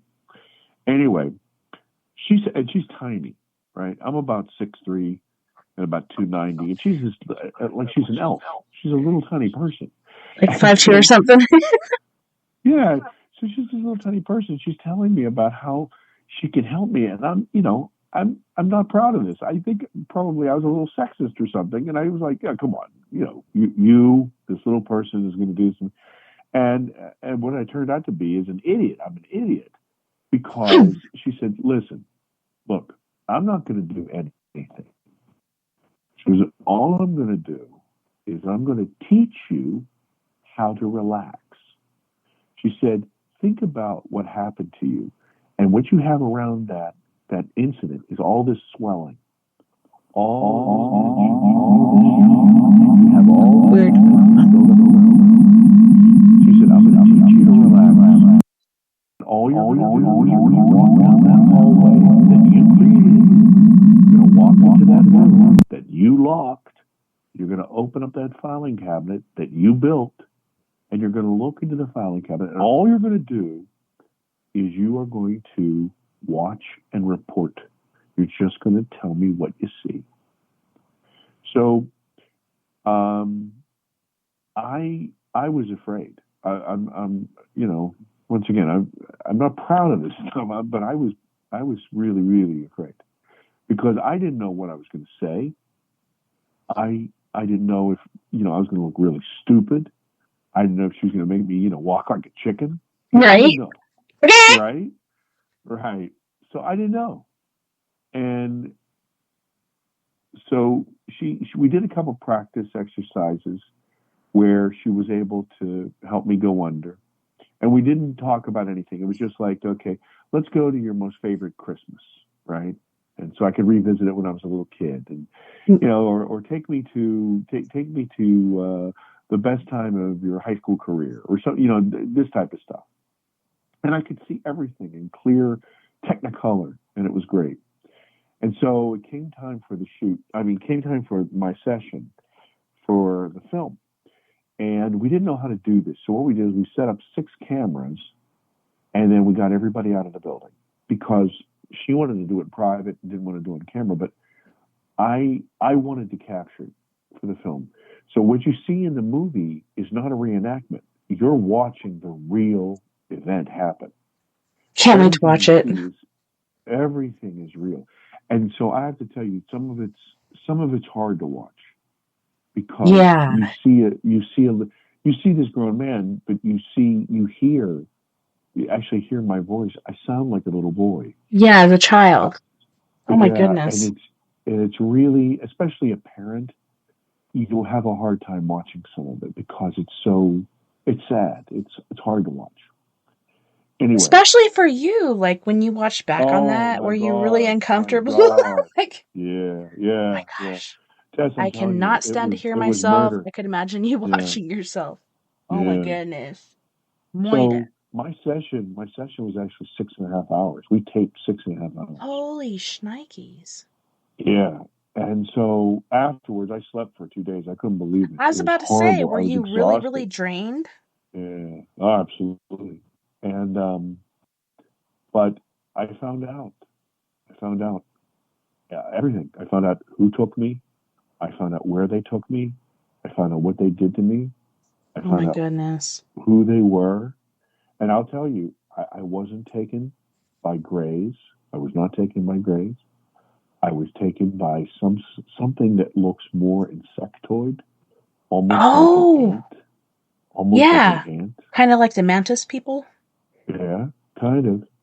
And then I Wow. wasn't taken on a ship. I was taken underground. I was taken underground, and it was massive. If you could imagine, if you could imagine walking out on a football field, like a major NFL, stadium, and all the lights going on, and you're Hmm. standing there and you're all alone. That's how big it was. It was huge, and all those colors and lights, right? There were these gigantic screens in front of me, and they were flying by. There were images on all of them, but they were moving so fast that I couldn't make out the images. And they were images inside of images inside of images inside of images. And there was messages between the images in the lines. There was like this almost like subliminal messages. And then I also found out that that had not been the first time, that I had been taken many times prior to that. So it was hard to watch for me, and it was, and so I couldn't look at it for a week, right? And then after that, I could watch little bits of it, and then I would burst into tears. And like I said, I'm a full grown man. It's ridiculous and embarrassing for me, right? I'm not proud of this, but I'm just telling you, it was just all of that stuff had been boxed up in me all my life, and but it did help me, and so that's in the film. And then also, when I put the film together, I said, "There's something missing. There's something missing." And so you saw the trailer, Hmm. and so I've you watched many because know, I'm trying to get as in contact with this movie as I can. And I loved sure. every single thing that I saw. And like I said, Oh, I thank can't wait you, to watch this video. Sorry, thank broke you. bitch right now, waiting to get paid by the tribe. As soon as I get that money, Sure, I'm gonna, do that. sure. I I believe it's on understand. Amazon Well, Prime, correct? Where can they find it this? yeah, believe it or not, it's on YouTube too. Oh, You really? can find it on, yeah, it's on YouTube. Okay. You can rent it there. It's on Kino. It's on Pluto and Tubi, and it's on like Amazon Prime. It's on iTunes. It's on Apple TV. It's on video Wow. on demand. I don't know if you have cable, but if you just said the name Alien Abduction Answers, how you can press talk and you can Mm-hmm. say it right into your machine, it'll come up and you can rent it there too. So also Amazon.com itself, the DVD is there. So so there are a lot of options. It's throughout the United States and Canada right now. It was released in May of this year, and then it'll be released around Christmas worldwide. But right now, like if you're in Australia or overseas, the UK, right, if you have a VPN, you can plug in and you can see it. Yeah. But if you don't, then it'll be released worldwide and around Christmas time. And but as you saw in that, you'll notice that there's a gentleman named Whitley Strieber in the film, and he's the one who says, we're not talking about communication, we're talking about communion. And Oh, Whitley wow. Strieber he's a very famous writer and a very famous speaker on this topic. And in the 80s, he created a book called Communion. And that's the one with the face of the gray on the front of it.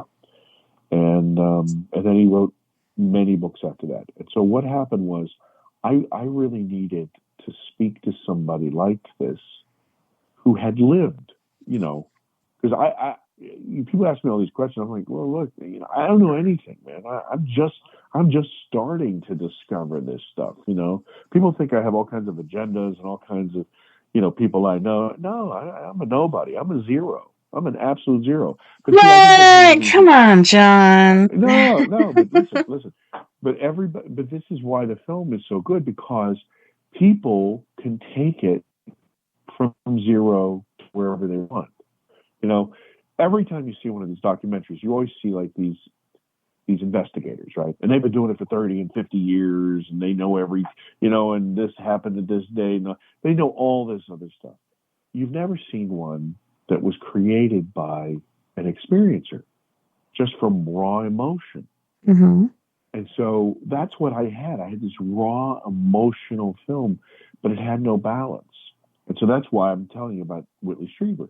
So Whitley Strieber back in the 80s, he had dealt with all of this, and he's dealt with it his entire life. And so I said, I really want to talk to him. So that developed into a situation where he interviewed me because he wanted to make sure I wasn't a kook. Right. You have a podcast, so you deal with all Yeah. kinds I'm of people. batshit crazy. Just ask anyone. Yeah, but you know what I'm saying. I mean, there's some Yeah. loons out there, right? And he wanted to make sure that I wasn't one of those. And I'm sure since he's been around so long that he's dealt with quite a few. So I want to say something really nice about him now, because there's something that happened that was really remarkable, and it showed the integrity of this man. So we get past him making sure that I'm not a jerk and I'm a real, filmmaker, and I have a company and all this other stuff. And so we're making arrangements for me to come out to where he is, and we're gonna do an interview. And so I say, well, listen, Mr. Strieber, let me write all these questions I have down. I'll send them to you ahead of time, okay? And if there's a topic here you don't want to talk about, line it off. I don't know, I'm not emotional about it, but these are the questions I want to ask, okay? He says, okay, fine. So I send it to him. Do you know he did not cross off a single question? He did not refuse to answer a single question. So that was the first inclination that I thought, wow, this guy's really, he's being honest. He'll Pretty down to answer earth. he'll answer honest questions, and he'll answer hard questions and easy questions. So then I get out there, right? And I've got a whole team. I mean, we're not two guys, named Larry working out of our van. I mean, the company, Rhino Pictures, just to let you know, is a company that's been around for over 38 years, right? We've worked for some of the biggest companies in the world. We worked in Canada and Mexico and all across the United States and over in Europe. So, I mean, this is a big company, and we do big work. And so I come out there with the whole team. And so we meet, we have a nice conversation the evening that I would get there. And the very next day, we're going to do the interview, right? And so we're having a little breakfast. I'm talking to him, and I say, Mr. Strieber, I just want to let you know that I promise I'm not going to take any kind of pot shots or anything. I'm genuine. I really want to find this information. And he said, John, he said, we're past that. He said, I know that you really, really need to know. And he says, I'm happy to help you. And I said, okay, great.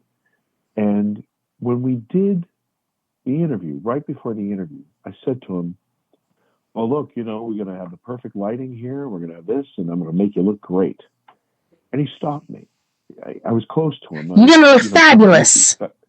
I was kind of leaning down towards him, and he kind of put his hand on my hand, and he said, John, I don't give a damn if I look good. Right. He said, I don't care. He said, all I want is to tell the truth. I want this to be truthful. That's awesome. Man, I can admire a guy like you, and I have to say this, Mr. Whitley Strieber and I don't want to say we're friends, because that would be not true. I would say we're very friendly. We talk or we write, every 5 or 6 weeks, about the film and the development and what's going on and Right. stuff like this. And he's very, very kind to me and very nice. But we're not, friends, but we're very friendly. But I've known him for over a year plus, but I cannot bring myself to call him Whitley. I have to call him Mr. Streeper because I have so much Mr. respect for him. And it's funny because he makes fun of me about it. He teases me about it. And I think he gets a big kick out of it because I just can't help it. I have to call him Mr. Streeper. But this Because is you have so that much. respect for him. Oh, yeah, yeah, yeah.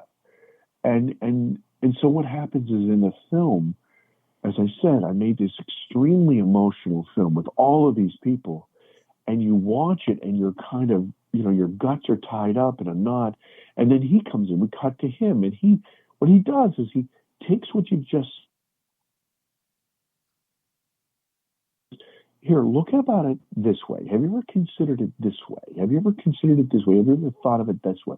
Mm-hmm. And you go, wow, I'm didn't. so caught up in the emotion. I didn't consider that.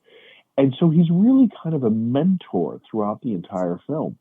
That's awesome. And yeah. I'm telling you, so many people learn so much from this film, and so many people have really been healed. If you read the reviews, we're on IMDb and Amazon and YouTube, and you'll read the reviews and you'll find out people say, "Oh my God, this helped me," or "I never heard any," or "Nobody ever said it this way before to me," or whatever. And we're like 8.9 out of 10, or 9 out of 10, or 5 out of 5, or 4 out of 5 stars. On the Richter scale. Yeah. So what it's doing is it's connecting with people's hearts, and that's why I say it's more about us, because I could tell you there's nothing to be afraid of, or you're crazy, or yes, this is happening, and just suck it up. That's not going to do anything for you. That's Suck it up, Buttercup. Yeah, suck it up, Buttercup. But it's not going to square you away. Mm-mm. You got to, the work has to be inside, and then it comes outside. And so, that's why I did the film, and that's why it's out there, and that's why I'm working on 2 more. I'm so glad you're doing that. So you got stuff in the works. Yeah. The first movie awesome. is called Alien Abduction Answers, right? And oh, you got all the answers, Mr. Answers. Yeah, Mr. Answers. The idea is that, people are ignorant, and I don't mean that in a mean way. I'm just saying they're ignorant. They don't know. They don't understand, or they're curious, right? So what it is when you're ignorant, you're fearful, right? You get afraid because you're in a void. You have nothing. You're afraid of what you don't know, so, or exactly you know right, something, and you're afraid exactly to right. share it or say it. Yeah, you're damn right. You're damn right. So what the movie does is it takes people from ignorance and fear to some sort of understanding, right? And empowerment. And so my next film, well, here we go, because now you have this information. Now the information, you have to put it in your head, and it has to sit there for a while. It has to grow in you. You have to get it. And so the next film is Alien Abduction Awakening, because now you have some sort of understanding. And so now what we have to do is we have to take that understanding, and now we have to integrate it into us. Okay, well, what does that mean for me personally, right? A lot of people say, well, all this might be happening, but what's it have to do with me? Okay, well, this is what it has to do with you. So that awakening is all about that integration of information. And then the third film is going to be called Alien Abduction Ascendance. Now, I don't mean anything woo-woo about that. What I mean is, if you can think about it, I don't care who you are on the planet. We all started off in a cradle on our back. Mm-hmm. And then we crawled, and then we toddled, and then we walked, and then we ran. And we ascended this way. We grew, we matured this way. And that's what these 3 films are supposed to be about. Us finally coming into a world where we understand that we're part of it. Too many people think they are the world, I was telling somebody this the other day. You'll probably get a kick out of this. Everybody wants to fight today. Everybody. They do. They're so They want to violent. fight. Yeah. It's like, calm down, honey boo boo. On Twitter, if you said let me say this, people are more concerned about being right than about being correct. Right. Okay, so you could put up on Twitter, you could say, Happy Wednesday, right? You'd get 1,000 people get on there and go, What's so happy about it? Against Tuesdays. And then you have another 1,000 people who would say, you're a Thursday denier. It's like, what kind of ridiculous, crazy bullshit is this? And that's exactly what it is. We are so contentious. And what it is it's fear and ego. Because, see, if you're right, I might be wrong. And if I'm wrong, God forbid. What does that mean? Yeah, my entire life might be a lie. Everything that I fought for might be bullshit. Squirrels are telling lies. I don't know if you know that. It would crush my ego. Yeah, it would crush my ego. And so that's where we find ourselves as a people. And what I'm trying to do is I'm trying to, they say put a little sugar with the medicine. I'm trying to give them a little sugar so nobody is to blame. And that's why the film is you're immersed in the phenomena. I'm not telling you anything. It's not instruction. That's why I keep talking about like other documentaries. They're almost like a teaching video, right? This happened on this day, this happened. But that's not the way this is. This is, you wake up with me in the middle of it. And you're like, holy shit, what's going on? Just like I do. And then you see. Holy bat guano, Batman. And it, yeah. It's pretty scary. And it's still scary. I have to tell you. It's still scary. It is. You're a Marine. Yeah, you did the swing for life. That stuff's still scary. I don't care. You can do it, but it's still scary. You repel. It's still scary, but you do it, right? Yeah, but now you have information. Yes. And that helps to, I don't know, guide you, make you feel empowered, etc. Yeah. Instead of being afraid, you can empower yourself and be like, this happened to me. How can I help you? And that's what I love. Okay, there's a lot of violence, a lot of misguidance, a lot of things going on right now. But there's a lot of us out there that I think are light bringers and truth bringers and bearers, and that's what you are. Like, you're helping to spread the truth. You're helping to let people know you're not crazy. This stuff is actually happening. And a lot of people are thinking, like, am I crazy? Is this really happening? Yeah, it is. And it's insane, right? Yeah, it is. It's so scary, but at the same time, just having that. I'm so glad you did this film because, I don't know, I can't even imagine, like, all the people that you've helped so far. Well, I tell you, I do enjoy when people reach out to me after they've seen the film, and I ask everybody. I say, look, you can find me anywhere. You just Google me. You can find me on YouTube. You can find me on Facebook. You can find me on Twitter, whatever. And I say, please, tell me, even if you didn't like it or maybe you didn't understand something, let me help you. Let me try to explain it because this isn't just I made a movie and I'm making another one. No. I mean, this is a thing, man. Well, either we are in it to win it or we're not. This is serious business, and people have to. It affects people. And most people have post-traumatic stress disorder, right? When bad things happen, or traumatic things happen, or stuff that they don't understand happens. And so that's what I'm trying to do. I'm trying to help. And by the way, those answers I keep talking about. Those are answers that people find out for themselves. But watch this. We talked about how, what's in the dark and stuff, right? And how it scares us. Okay, look. If it's dark and you can't see out there and you don't know what, and you're scared to death, and I say to you, do you know that you have the power to open your eyes and it won't be dark anymore? And you open your eyes and you actually see. Now, what you see might be frightening. But now you see.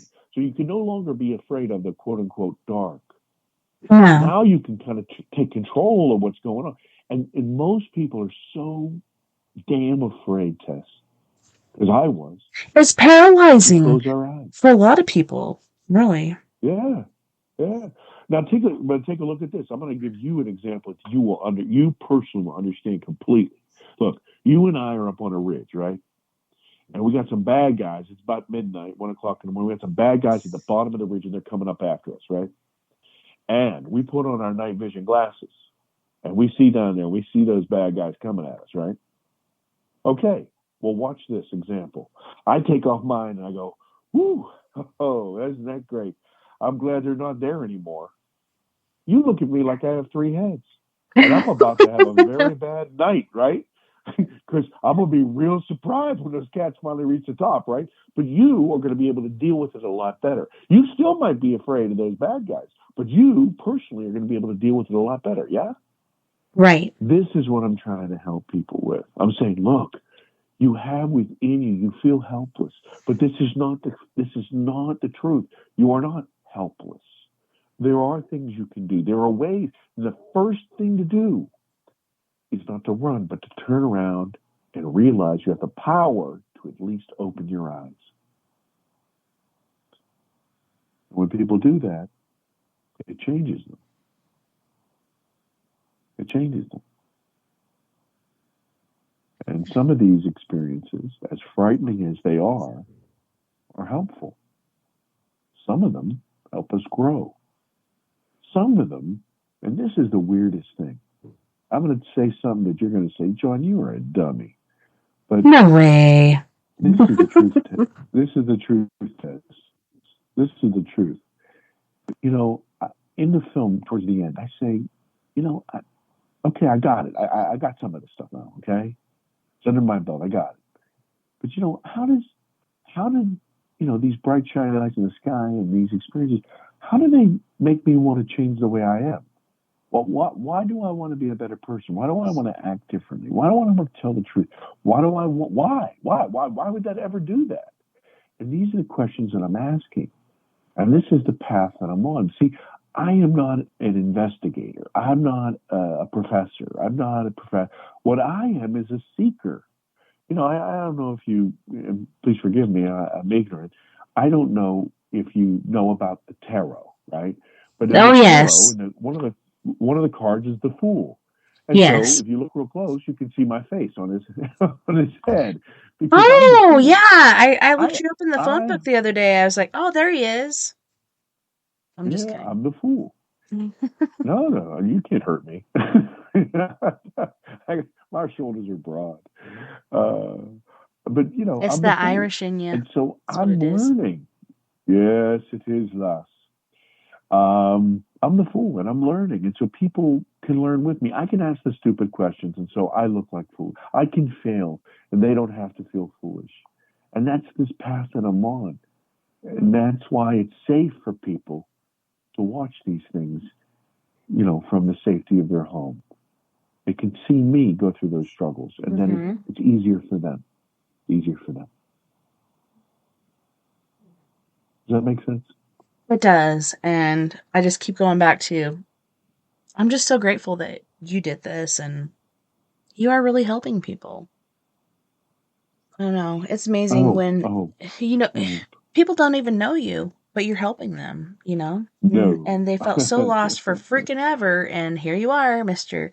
John Yost, and you got your film and you're even a part of it. That's the amazing part. A lot of people don't do that. So for you to do that is kind of like, I don't know, rolling over it like, okay, here you go. Here it is. That really put you in a certain place where it really makes you vulnerable. Yes, it does. And I have to tell you, I've taken some slings and arrows. But you know what?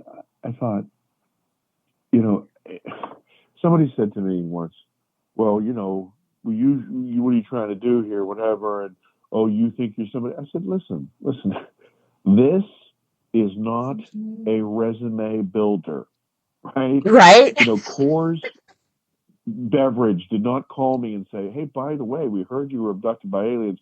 We'd like you to be our new CEO." Yeah, can you be our new Nobody is spokesperson and breaking down the CEO? doors. Yeah, this is not making me millions because that's not what's happening. Nobody's And that's not calling what it's me. about. You know. No, but that's my point. Wouldn't that That's be my great point. though? And That'd so be that's awesome. why. That'd be kind of like the bonus to Oh, everything you're well, it would doing. be, But yeah, yeah. But for me, my real point is this: if you don't have skin in the game, if you don't put your blood and guts online, then hey, if you're always in the rear with the gear and shouting out orders, or shit. sending other kids to the front line, Yeah. yeah, that's exactly right. Shit. Oh, after Okay, you. then No, you're after full of you. crap. No, after you. You're full of crap. Yeah. Now, if you're up there and you're leading the charge, brother, I'll follow you anywhere. Yeah. Right? Let's go. Let's do Practice it. what you preach. Okay, because you have a plan, you see what's going on. Yeah. And so that's where I am. I said, you know what, son of a gun, I am not letting these folks do this and expose themselves. And then, that's a really good point, Tess. Thank you very much for bringing that up. In this film, a lot of people get confused. They think it's just my story. It's not. It's not. It's a story about trying to find out answers about alien abduction. So to do that, you have to talk to people who have had these things happen. So there are, 6 or 7 of these people. And you know what? Everybody gets this idea, oh, well, they're, all weirdos or tinfoil. No. You're watching. You find out these people have master's degrees. They have global practices. They have businesses across the United States. That's another big reason people don't come out, because it'll ruin their whole life force, That's basically. exactly right. But these people who are brave, I didn't do this myself. These people, and I have to say this also, and this is really important. Not a single person in this film was paid. Not even Mr. Whitley Strieber. Everybody said, look, this is so important, I got to talk about it. That's saying something, man. It really does. These people are putting themselves, their careers, their credibility, everything on the line. Yeah. Tess, when you came out of the paranormal closet, there were some people who couldn't hang, right? Even still today, it's okay. Like water off a duck's back. I'm okay with it. Yeah. I've lost family. I've lost friends. I've lost some colleagues. Isn't that insane? Absolutely. And I say, look, this happened to me when I was 7. So I was still that same guy, but they just... Some people can't accept it. It's too hot. Yeah. No, they can't. So when we talk about making this film and what it cost, think about it in human collateral damage. These people put their lives, their reputations, their jobs, their careers, their relationships on the line to tell the truth. That is important, and it is. It makes the value of this film through the roof. We spent priceless. The company spent. We spent about $500,000 making it, by the way. And it looks it because, as you saw the trailers, this is not, bad footage and, 2 guys with cameras, working out of a bedroom. This is a Hollywood level film. And so it's done in a way that everybody can understand it. It's done in a way that it can communicate with your mind and your heart and your soul. And like I said, I'm just hoping that, however people get to see it, and they tell me about it, because I want to make, if they don't understand something, I want to help them understand it, and also I want to take that. I'm still learning, so I can put it into my next film. If I didn't answer it in the first one, I want to answer it in the second or the third. Because which you're working on. It's not just. Yeah. It's not like you went to first grade and said, okay, well, listen, I'm done with school. No, second grade. Why is gray spelled 2 different ways? That was my conundrum in first grade. I didn't get to go to kindergarten because I was in the backwoods of Arkansas. But I did get to go to first grade, and I was like, why is gray spelled 2 different ways? And that's what plagued me throughout the whole year. I'm trying to figure it out. I'm too embarrassed to ask questions, but yeah. Gray. It's said the same way, 2 different spellings. One, I guess, is American, and the other one is, European. European, I'm a peon, we're all a peon. But on that note, we do have to go to our second music break. So on this break, we have, once again, Miss Tamara Bubble with Laundry, as well as Griff from Toronto, aka Toronto, Canada, with Let Freedom Ring. I love this song. And Best Life. Then we have Mr. Britt Casey with Mr. Cellular Man. It's kind of like a replay on the Mr. Telephone Man. And then we have Prime Example featuring Miss Carolyn Giles with Dancing Machines. You guys don't go anywhere. We'll be right back after this music break.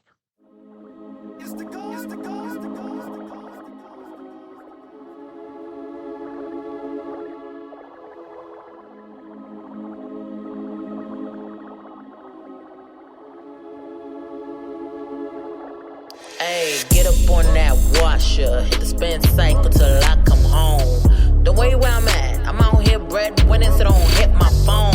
Shoulda never gave you treats like that. You got a sweet tooth and won't leave me alone. And every time I try to get some sleep, I wake up cause you doing me wrong. Thinking up under covers, used to fight it, but I love it. Hate it that you got me weak, cause now we ruin all these sheets. Like who doing laundry? Who doing laundry? Who? You doing laundry? Who doing laundry? You doing laundry? Who? You doing laundry? Keep playing, think I'm playing. I'ma have you doing them dishes too. Better lick them plates clean, be grateful for this delicious food. Why you want no fours? What you scrubbing floors cause you want some more? But you like it dirty, you is so dirty, you like it dirty. Sneaking up under covers, used to fight it, but I love it. Hate it that you got me weak, cause now we ruin all these sheets. Like who doing laundry? Who doing laundry? Who? You doing laundry? Who doing laundry? You doing laundry? Who? You doing laundry? Sneaking up under covers, used to fight it, but I love it. Hate it that you got me weak, cause now we ruin all these sheets. Like who doing laundry? Who doing laundry? Who? You doing laundry? Who doing laundry? You doing laundry? Who? You doing laundry? First of all, I was sleeping, and second of all, why you creeping?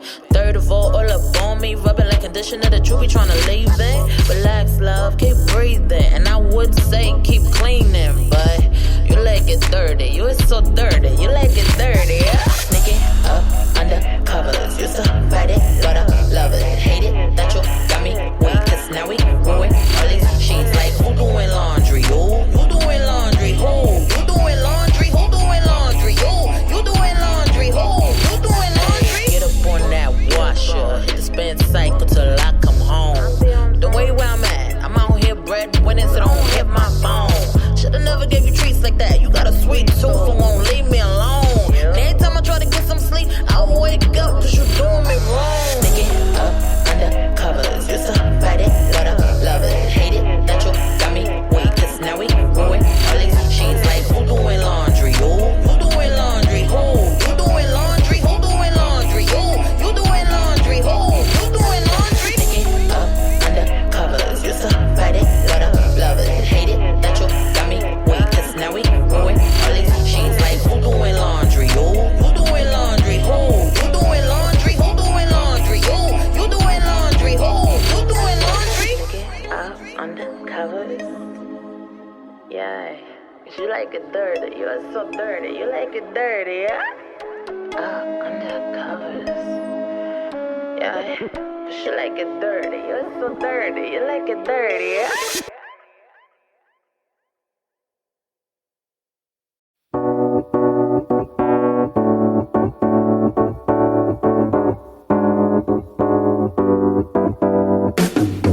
Freedom!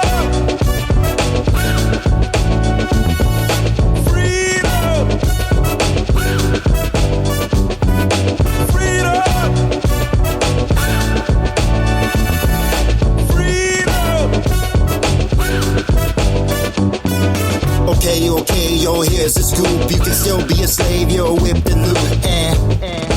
That's the truth. Got big houses, nice cars, that's real cute. But it doesn't mean nothing, you ain't free to choose. When I say free to choose, no alarm clock, don't gotta hit the snooze. The world is backwards, I'm so confused. They say freedom of speech, but when you speak your mind, they blow a fuse. Just being honest, common sense ain't common. It's kind of ironic, my freedom, recently bought it. Now I'm a target if I do the wrong thing or say the wrong thing. Come on, man, let freedom ring.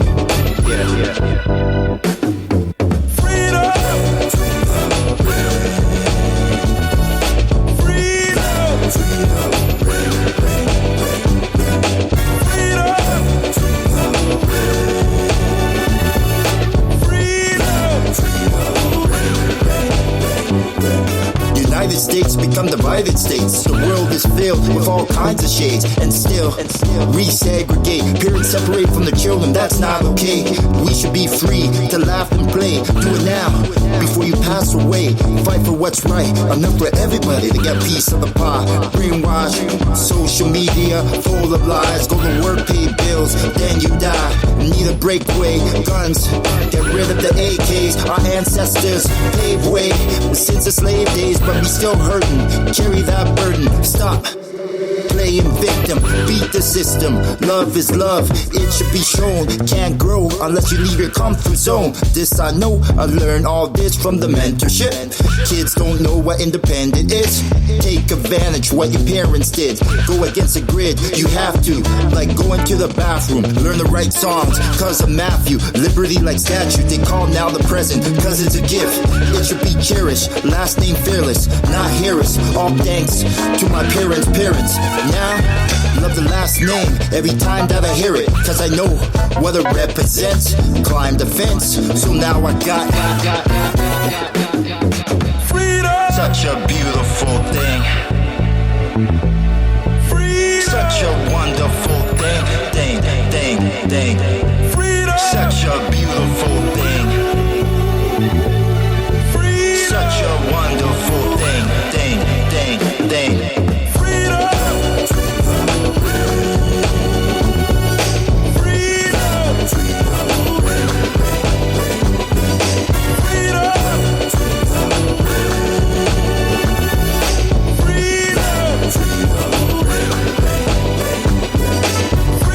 Such a beautiful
so soft. Dance all night, little lady, it's your call. Step, step, step, baby, follow my lead. You and me showing off for the club to see. No time to get rest, we doing our thing. Cha-cha, then we dip, top it off with a spin. Glide across the floor, let's do it again. By the way, little mama, can we be friends? I can't let this night just end. I really wanna know if I can see you again. Give me your number, we'll get back on the scene. We can hit another club if that's your thing. We'll be partners in crime, you and me, as we ripping up floors like two dancing machines.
Text her, put it to your plane, she's the one to get next to. It's not just the way, it's all day with affection. I'm hoping this detection is poor reception. Straight to the machine, mean it's like clicking my car, get connected quick. I'm saying, hey, Mr. Cellular Phone Man, I see there's something wrong with my line. I try to dial my baby's number, but get click every time. Mr. Cellular Phone Man, I see there's something wrong with my line. I try to dial my baby's number, but get click every time. Why she ain't picking up, yo? I see the phone rings quite a few times before any answer. And I know she's home, well at least till 3. And I know she's home. No, I don't mean to be any bother operator, but could you just check and connect this call for me? Cause I know she's home. I see the first time I call, I'm like, maybe she working. And the second time I call, I'm like, little bit hurting. But the third time I call, I'm like, going berserk. And now half a day gone, can't get her on the horn. Usually in the morning, maybe it's something wrong. I mean, she wouldn't take this long to call back. See, we tight like that, she's supposed to be mine. So could you please try it one more time? Hey, Mr. Cellular Phone Man, I see there's something wrong with my line. I try to dial my baby's number, but get click every time. Mr. Cellular Phone Man, I see something wrong with my line. I try to dial my baby's number, but get click every time. Why she ain't picking up, yo? For some reason, it's like she ain't home. Just wanna get my baby on the phone. Now I know that she's there all alone. So can you please hook up my cellular phone? Hey, Mr. Cellular Phone Man, I see there's something wrong with my line. I try to dial my baby's number, but get click every time. Mr. Cellular Phone Man, I see something wrong with my line. I try to dial my baby's number, but get click every time. Mr. Cellular Phone Man, I see there's something wrong with my line. I try to dial my baby's number, but get click every time. Mr. Cellular Phone Man, I see something wrong with my line. I try to dial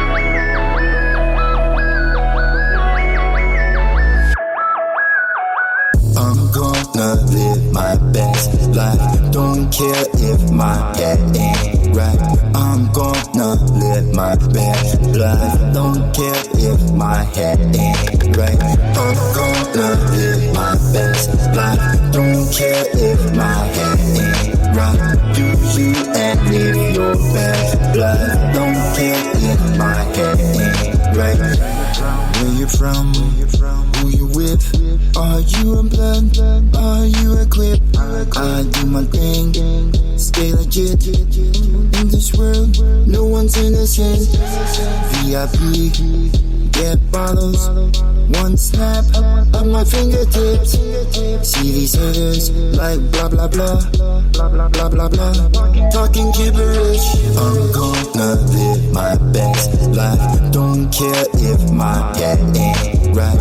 I'm gonna live my best life. Don't care if my head ain't right. I'm gonna live my best life. Don't care if my head ain't right. Do you and live your best life. Don't care if my head ain't right. Rolling and rolling and rolling SUV. Rolling and rolling and rolling with my homies. Rolling and rolling and rolling SUV. Rolling and rolling and rolling with my homies. I'm going to live my best life. Don't care if my head ain't right. I'm going to live my best life. Do you live your best life? Do you live your best life? Do you live your best life? I'm going to live my best life. Don't care if my head ain't right. I'm going to live my best life. Do you live your best life? Do you live your best life? Do you live your best life? I'm gonna live my best life. Don't care if my head ain't right. I'm gonna live my best life. Don't care if my head ain't right. I'm gonna live my best life. Don't care if my head ain't right. Do you and live your best life. Don't care if my head ain't right.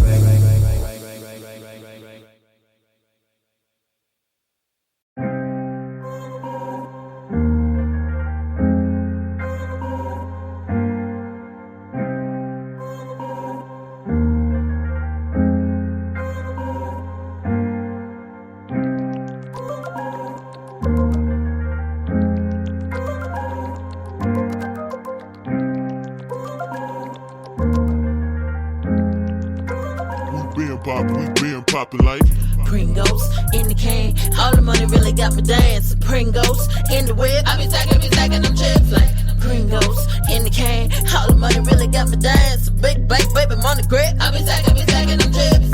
Pringles in the can, all the money really got me dancing. Pringles in the whip, I be stacking them chips like Pringles in the can, all the money really got me dancing. Big baby money grip, I be stacking them. I ain't never been afraid of a strange beat. New track from the crates, but the same me. Lights on, bills paid, bring the same heat. Couldn't picture me spend the same unless you bring me.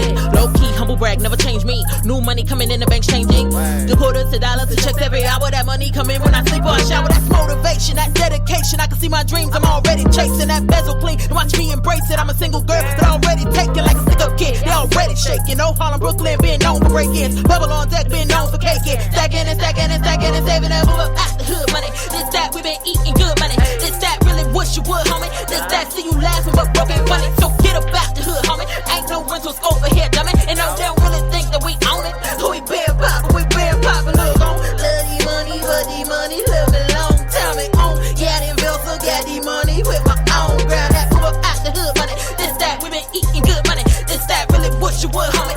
We been poppin' like Pringles in the can, all the money really got me dancing. Pringles in the whip, I be stacking them chips like Pringles in the can, all the money really got me dancing. Big baby money grip, I be stacking them chips. Pringles in the can, all the money really got me dancing. Pringles in the whip, I be stacking them chips like Pringles in the can, all the money really got me dancing. Big baby money grip, I be stacking them. I ain't never been afraid of investing. I'm talking more than dice games and I'm scratch offs. Lottery jackpots and hundreds of millions. So who you think they making money on the backs of? Ain't no gambling today. Ain't no gambling with my money that I built up. Got my money strong and my money long. My money zone. Not one business but no business. Natural growth, I mean no business. New growth like my natural hair. Yeah, I'm 10 toes down in the show business. Like back up off, man. Ain't no move around no business. Bring the track up with the tracks out in the booth. Right, steady running your mind, talking this and that. But it's that, move up out the hood money. This that, we been eating good money. This that, really wish you would, homie. This that, see you laughing but broken funny. So get up out the hood, homie. Ain't no rentals over here, dummy. And no, they don't really think that we own it. We been poppin', look on. Love the money, but the money live a long time it on. Yeah, them bills, so got the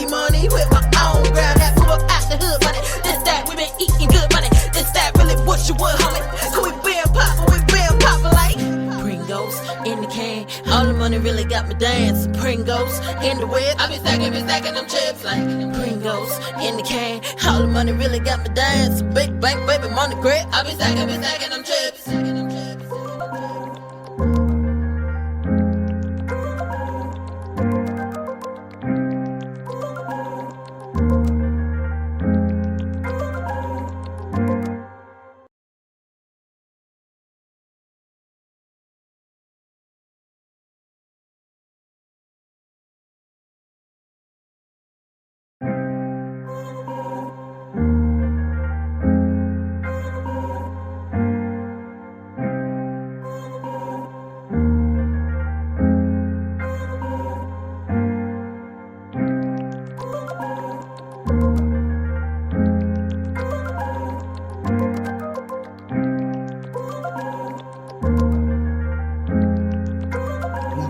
We been poppin' like Pringles in the can. All the money really got me dancing. Pringles in the whip. I be stacking them chips like Pringles in the can. All the money really got me dancing. Big bank, baby, money grip. I be stacking them chips.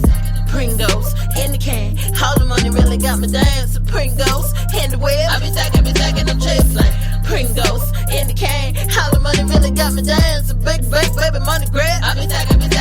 I ain't never been afraid of a strange beat. New track from the crates, but the same me. Lights on, bills paid, bring the same heat. Couldn't picture me spending the same unless you bring me. Low key, humble brag, never change me. New money coming in, the bank's changing.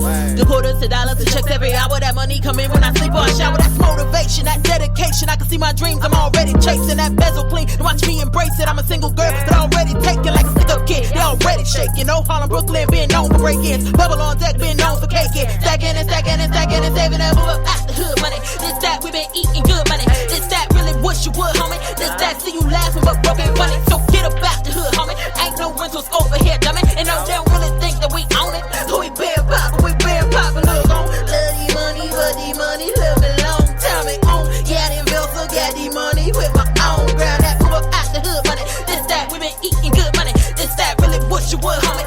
Cause we been poppin' like Pringles in the can. All the money really got me dancing. Pringles in the whip. I be stacking them chips like Pringles in the can. All the money really got me dancing. Big bank, baby, money grip. I be stacking them chips.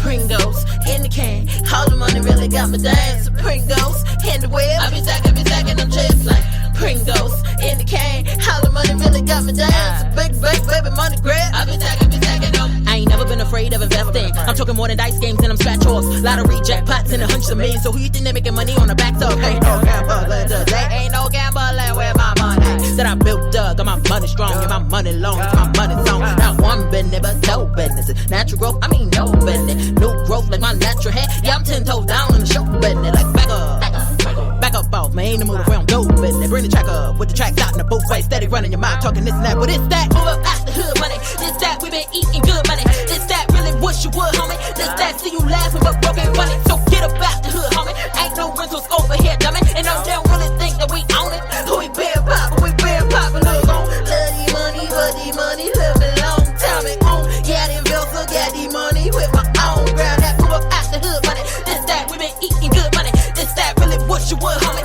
We been poppin' like Pringles in the can. All the money really got me dancing. Pringles in the whip. I be stacking them chips like Pringles in the can. All the money really got me dancing. Big bank, baby, money grip. I be stacking them chips.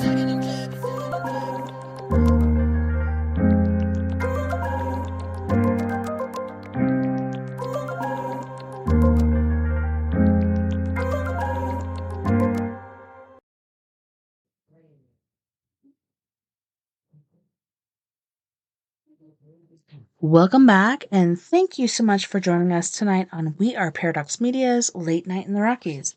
This evening we have Mr. John Yost on, and we're talking about his video, which is about alien abductions, answers, and it's just to help, everyone to process what has happened to them. Welcome back, John, and thanks so much for hanging out with us. Thank you very much, Tess. Once again, I really appreciate your time and all your listeners.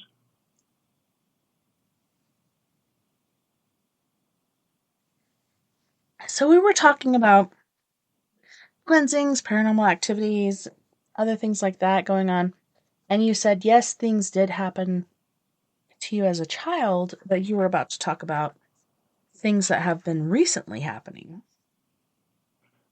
Yes, yes. I'll let me say it this way: the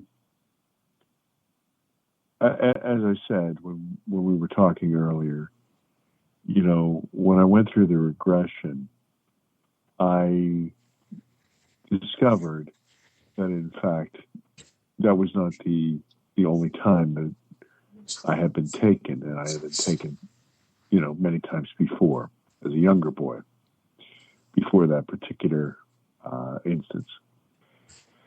And so people have asked me, well, did it stop? Did anything happen after that? And to tell you the truth, I didn't focus on any of that. I was so captivated with this particular instance and what had occurred that I just drove all of my efforts to uncover the details about this. And so, I, as a person, real time today, I never thought of it. I kind of thought, well, this has happened and this ended for me.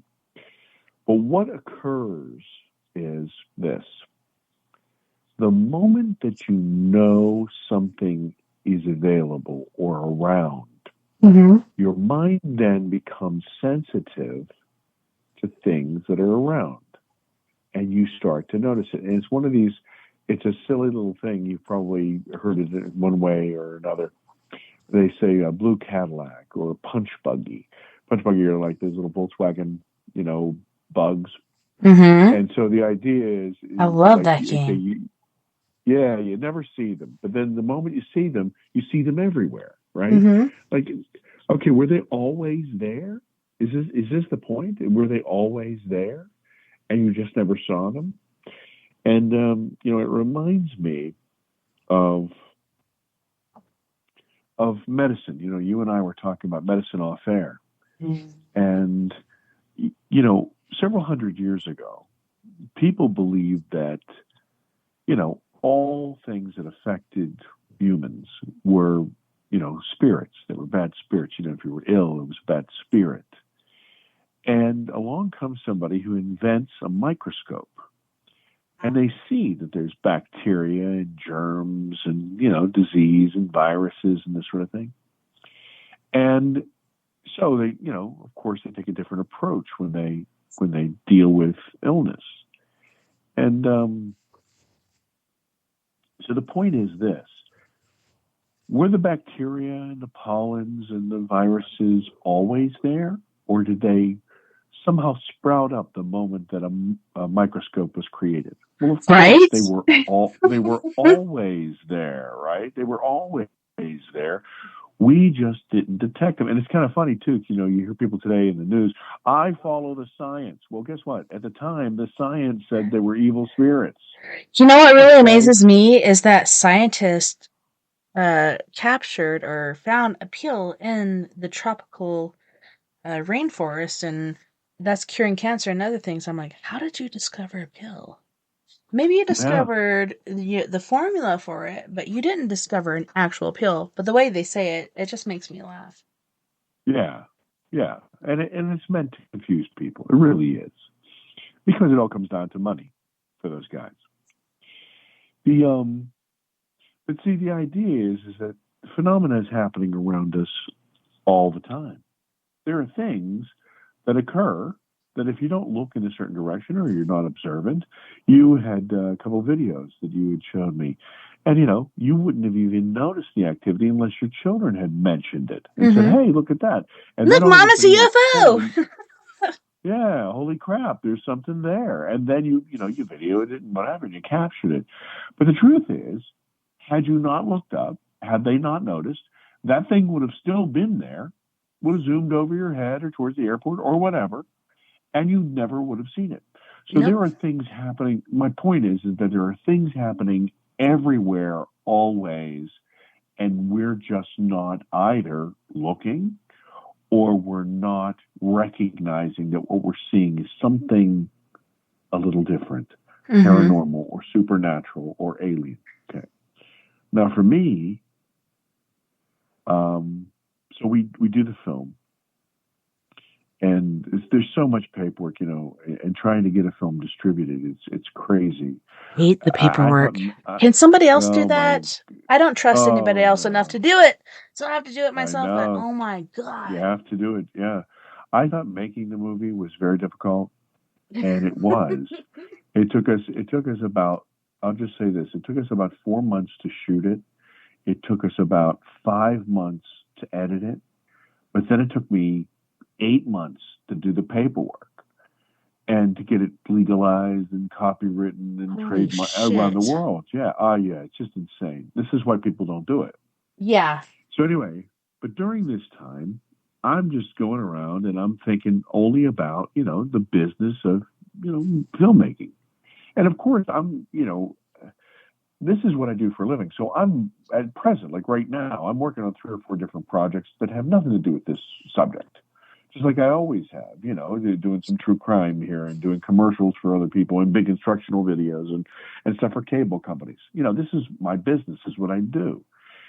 And something happened and it shocked me. I work approximately 1 hour and 10 minutes away from my home. Okay, that's where my offices are. And, on a day with no traffic and me, making sure stadies don't pick me up, I probably get there in 45 or 50 minutes. And I think the longest time it's ever taken me to get there is maybe an hour and a half, right? But one day, I left on time and I got to work 3 hours later. That is so weird. Now, I've had those time warps. Yeah. Now, I've been going to the same office for 12 years. So it's not like I got lost, right?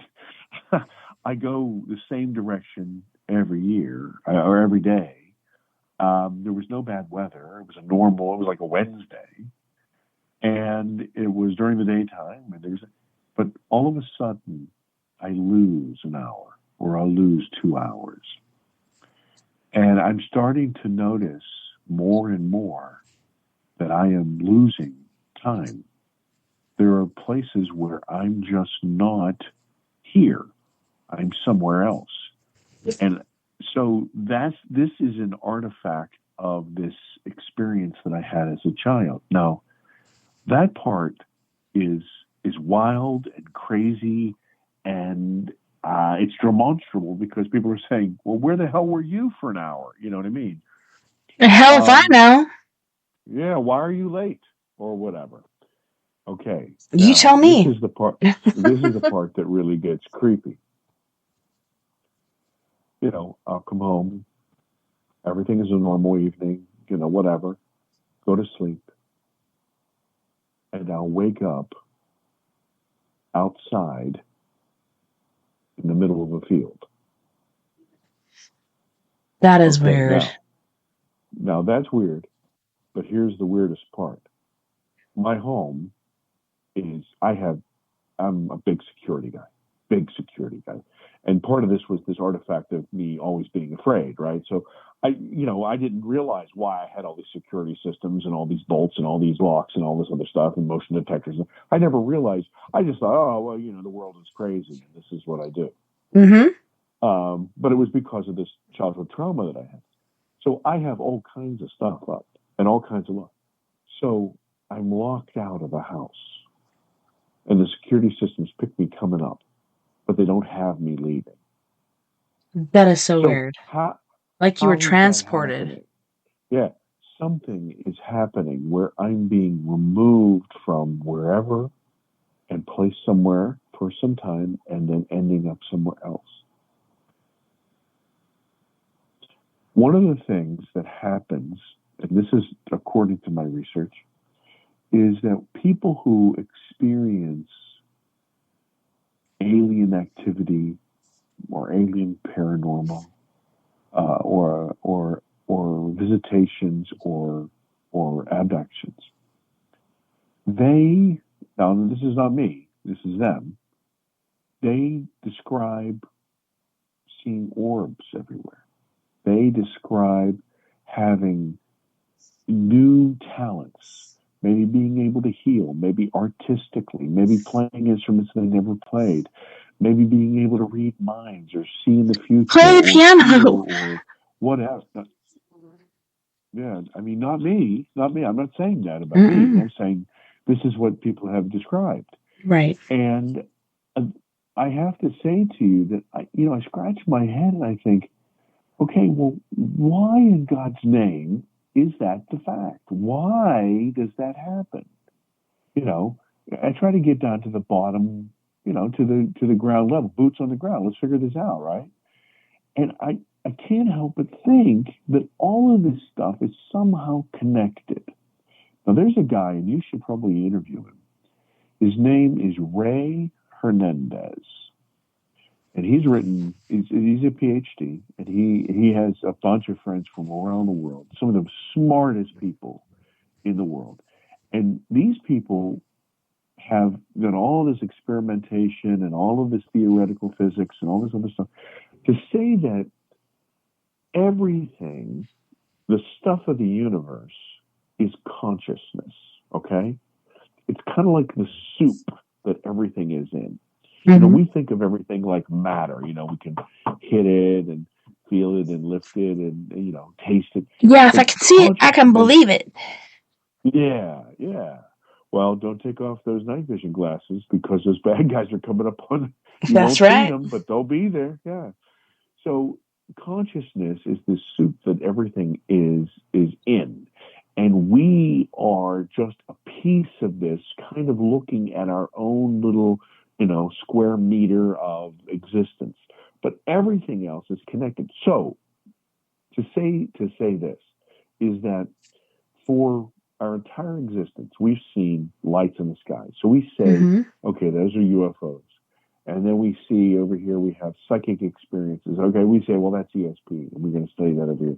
And then we have people who are mediums. Okay, well, that's over here. And then we have people who are psychics, and okay, well, that's over here. And then we have, spiritualists who are over here and they're talking to, and then we have herbalists and people who work with Mother Ayahuasca. And, okay, well, that's over here. Okay.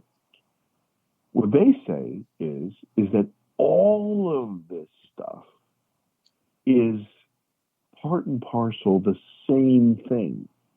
And what we are doing is we are experiencing it in different ways. Now, that's a really big concept, right? So let me do what I do and give you a silly little story which will help us understand this, okay?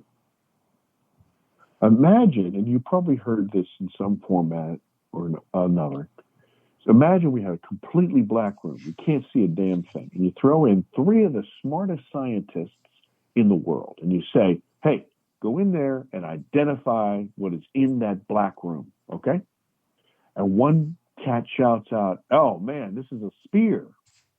The other one says, are you crazy? This is a whip. And then the other person says, you are both dummies. This is a boulder. Okay, now watch. They turn on the light. And there's an elephant in the room. Okay. Now, the first guy who said, well, this is a spear, was holding a tusk, right? The other one was holding a tail, and that was a whip to them. And the other person was leaning up against this thing and says, no, this is a huge boulder. Now watch closely, because this is the problem with us as species. Each one of these people is telling the truth, right? Exactly. The guy who's holding the spear is not holding the tail, right? So he can't tell you what his perception is of the tail because he's not touching it, okay? The one who thinks it's a boulder is not touching the tail or the whip or what, okay. And so, it's funny because I listen to a lot of radio and TV and whenever people talk about my truth and my truth, like they own truth. Truth is objective. Right. You're experiencing truth, but it's not your truth. You don't own it. In fact, I'm so old that, when people think, if they would have said my truth, somebody would have said, well, okay, that's an opinion that nobody else holds. It's yours. But today, everybody is so, determined to be right and correct. So they own the truth. And no, they don't know the truth. So look, in each one of these cases, none of these professors or scientists tried to lie. None of them. They all told the truth. They all told us exactly what they were experiencing. Their arms, though, were not long enough, meaning they didn't have the perception, they didn't have the tools to know exactly what was the entirety of what they were examining. It was too damn big for them, right? Okay. So what these scientists are saying with Ray Hernandez is this phenomena, this thing that we keep bumping into, is part and parcel of all of these things. And somehow this pushes into our reality, and then this pushes into our reality, and we see it as that, or we see it as this. So somebody says, listen, I see dead people. And then this other person says, hey, I see aliens. They might be looking at the same thing, but they're interpreting it differently. You talked about how you guys had seen these orbs, and you and your daughters had seen a certain thing, and then somehow your husband had seen something flapping in the middle. Well, he didn't lie, and you didn't lie. You were both looking at the same, but you were able to perceive different levels of this thing, right? That's all there is to it. So once again, this thing, this experience is just so damn big and so diverse that we can only experience it with the filters that we have. And so we as people purposely shut down some of the filters. Look, if I had something in front of you and I wanted to show you and you closed your eyes, you'd never see it, right? Does that mean you're blind? No, you have purposely closed your eyes. There are so many people who say, that's all bullshit. That's all not. Okay. Well, you have purposely closed your eyes, right? If you don't, you have to observe it. You have to see it. If I told you about a big building that had all these bedrooms in it, right? I said, oh man, you have a house and you have 5 bedrooms. Yeah, well, this building here has 1,000. Well, that's crap. I don't believe it. Well, I'm talking about a hotel, of course. Well, I don't want to be the housekeeper there for sure. No. But then you say, watch this. You say, no. That building has 1,000 bathrooms in it. Okay. Both things are true, right? It's not exclusively bedrooms and it's not exclusively bathrooms. And you know what? There are also closets there too. Believe it or not. There are hallways there and basements. So there. weird. And you might not see it, but other people see it. And but it's still, by the way, it's still an apartment building, right? So consciousness is the apartment building. And you and your practitioners of your paranormal group are seeing the bedrooms. And me over here in Pennsylvania, the home of all pencils. Yes, that's right. We see the bathrooms. Well, we see the pencil sharpeners. Hey, shit. Nah, I feel happy now. I've made a change in the world. See, I'm going to carry your message to the world. But you know what I mean? Yes. And so all we're doing is we're just taking that slice that we can get as much as we can open our arms. But the first step of this, the absolute first step, is to say, okay, no preconceived notions. Let me just see and experience what I see and experience. And let that be the truth. Not what you say, not what I say, not what that cat over there says. Let me look at this objectively. And whatever the answer is, now here's the problem. You can't deny the data. You can't deny. Yeah, because the moment you do, what you're doing is you're squeezing something into something else, right? Right? So if you ignore the fact bacteria on that slide, and you said, okay, there's no bacteria. Well, wait a minute. What is that? That's bacteria. No, I know it's not. That can't be bacteria. That must be dust. Well, why? Because I say so. Wait a minute. Just because you say so. Because it is. That's Because I said so. Your Okay, Dad. truth doesn't make it. Yeah. Yeah. And so this is what I constantly wrestle with people about. I know, and you can't flip-flop them, and we're not even trying to, but so I share this message from the universe every day, and this guy, like, he harassed me before, and now he came back again with a vengeance. He's like, the universe doesn't say anything. Like, why are you saying the universe is saying something? I'm like, even the plants and trees in my yard are saying stuff. Like, it does say something. What are you talking about? Absolutely. So, yeah, I didn't block him before, but I blocked him this time because I'm just like, ain't nobody got time for that. No, he's just listen. He's just angry. Purpose. Yeah, he sits in his basement. Well, his mother's basement in a diaper, and he, wants to pick on people. You know, and here's the thing. You know how you can always tell. Let me ask you, sir. Why do you care? Mm-hmm. If in fact I'm full of shit, right? Let's just say I am. If I am, why does it matter? If somebody was walking around saying, I can fly, you might say, listen, pal, you're a dummy. But why would you constantly follow me around and talk to me? Are you looking to see if I might perhaps be able to fly? Are you watching? Do you doubt yourself? See what I mean? That's what I do. I like to break down those arguments and really take a look at what we're dealing with. And those people, I'm going to tell you something. I think that guy probably had something happen to him. And he cannot deal with it. He's so mad. He's an angry little man. Yeah, he is. Do you know him? No, but I do. I've dealt with him for a few years now. No, seriously, I'm like, what the heck? And I was like, we've had this conversation before. I'm not going to do it again. I don't have time for this. Ain't nobody got time for this. And he's like, yeah, and last time you ran, I was like, no, I didn't. Like, a full-out lengthy conversation with you. Other people chimed in. Whatever. I have a feeling why are you a doubting Thomas? My last name is Thomas, and you're a doubting Thomas? Seriously? Sure. I think thou dost protest too much. Oh my God, you quoted Shakespeare to me. Mm-hmm. Look at you. My dad used to always say that to me when I'd argue with him.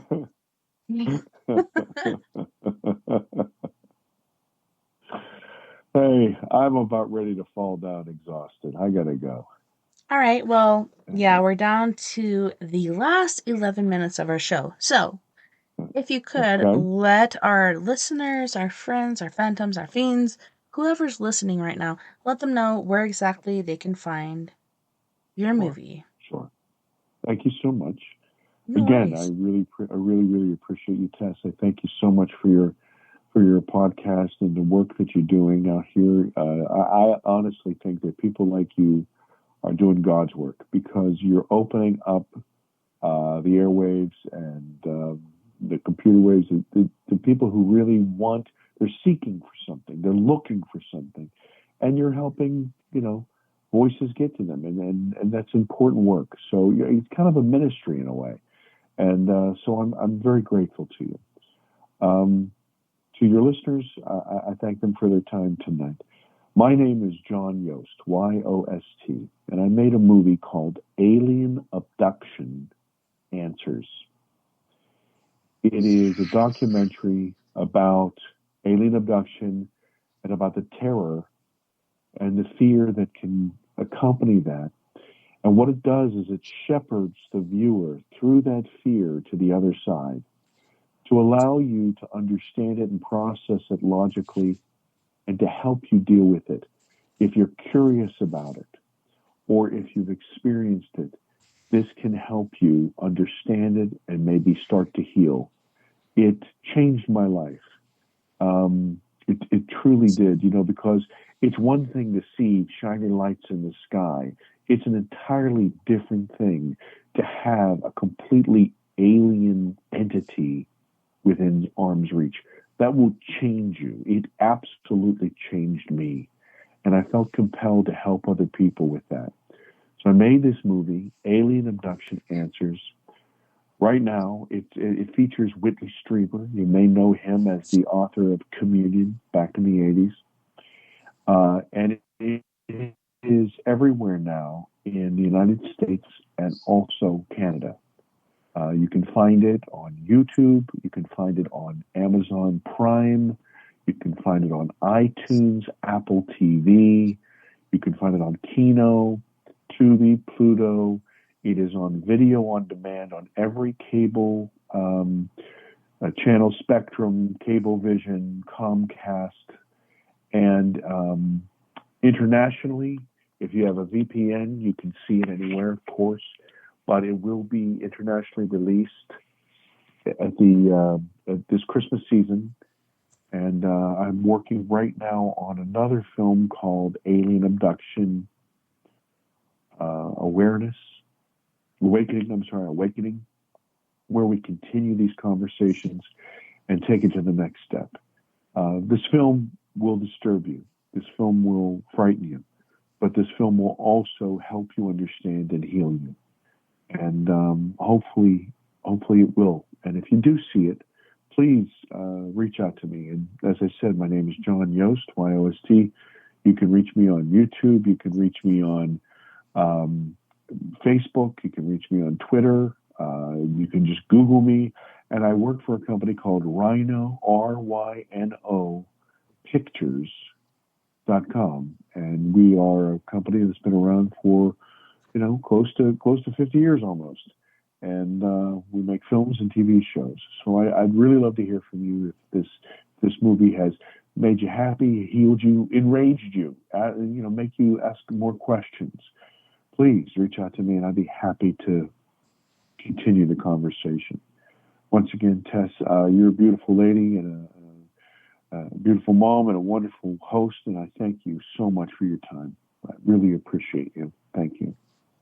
I'm so glad you came on tonight. I'm sorry about the technical issues we had before, but yeah, I'm super grateful you're here, and I'm super grateful for what you're doing for a lot of people out there that feel lost or feel like they're going crazy, or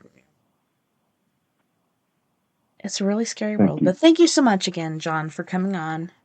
You're amazing, and I hope to have you on again in the future. That'd be awesome. Yeah. I think we're old friends now. Right? You can call me friend. Yeah, you don't have to say, well, she's not really my friend. She's just like kind of an acquaintance. Very friendly acquaintance. No, she's my friend. Well, now you have two friends in the capital of pencil making. Heck now yeah. we're ready. My best friend and my second best friend. That's right. Wouldn't it be crazy if we knew each other? Right? I don't know. Right? I feel like I do. Right? Maybe. It's weird. Okay. Hey, have a great week. Have a great week. Thanks, John. You too. Sure. Be well. Nighty night, love and light. Good night. Good night. That was awesome, guys. I don't know if you guys feel the same way that I do, but I'm very happy about that interview. I'm really sad about, like I said, the paratechnical issues that were happening. At the beginning of the show, we actually had to restart not once, but twice. Finally got it worked out. I'm just so glad that John was here tonight. That was amazing. That was awesome. So yeah, where do we go from here? Well, you guys know where I'm going to go. I am kind of, but very much obsessed with winning this contest because I am going to be the future face of horror. And Dave, who's now in the hospital in a coma, said, "Hey Tess, how's your ugly face contest going?" I'm like, Dave, it's called the Face of Horror. It's not an ugly face contest. Jeez, dude. But he's a smart ass, better than being a dumbass. But anyways, please put out that energy for Dave. Positive healing energy that he'll heal. He'll come back from where he's at the moment. Yes, if you guys would please mosey on over to faithsofhorror.org. We have a lot of good people going on over there. We have Jim, who is our host. He is an independent filmmaker. He's running this whole shindig as far as this contest goes. And this contest has many different levels. I'll pull it up really quick. Anyways, so Kane Hodder, you know who that guy is, right? He's not only an actor, he is a, what do they call those guys?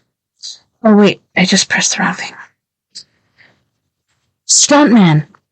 Not only a stuntman, but he's played Jason many different times. And he is basically the star of this show. He is going to do an interview with the top 5, which I know I'll be there because, like I said, I'm going to win this. And it's all up to you guys. You guys have to vote for me. And I hope you do. If you do, feel, a little tingle in your back or your pants or your leg or whatever. Hey, that's just me thinking of you, voting for me. I hate to say that. I feel really arrogant and self-centered, but my friends, fiends, family, and phantoms, if you would please vote for me, go to faceofhorror.org/2022 /Tessa-Thomas-Peterson. Generally, I don't use these hyphens unless I write my last name because I'm a Thomas and I'm a Peterson. Doubting Thomas? I think not. I have a very positive outlook on the world today, but super glad you guys are still here. Please vote for me. Again, that's faceofhorror.org/2022 /Tessa-Thomas-Peterson. And it's free. It's free. So, if you go there, it's going to ask you to verify. That's to make sure it's not just me being psychotic and voting for myself repeatedly.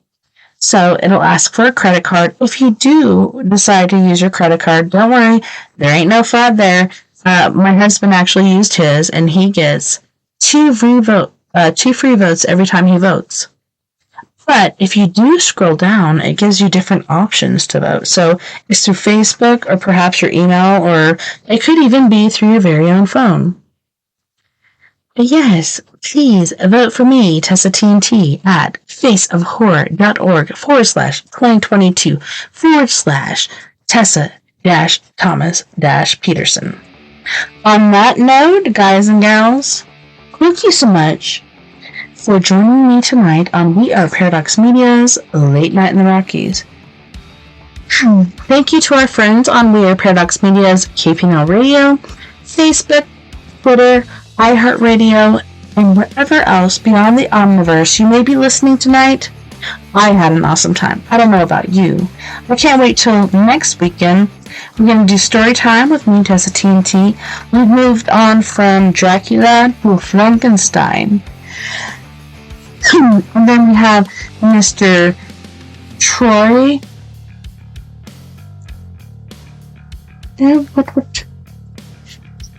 Anyways, we got Troy on Sunday, and he's going to be talking about UFOs again. I'm sorry, I feel like there's a frog in my throat, but anyways, don't forget, you guys. Okay, so it's Troytron next Sunday. Don't forget, you guys, we're all in this together. Together, we can make the world a little better. And together, my friends, we are Paradox Media. Because without you guys, there is no us. Make sure you go over to our YouTube under We Are Paradox Media. Like, subscribe, give that bell a little tickle. And if you want to join us for the after party, it's 970-335-9596 or tessa.n.thomas30@gmail.com. Until next time, nighty night, love and light. You guys, please take care of my yous, and really, don't make a permanent decision on a temporary situation. I hope you guys have a good rest of your weekend and a wonderful week. Please don't work too hard. Take care of my yous.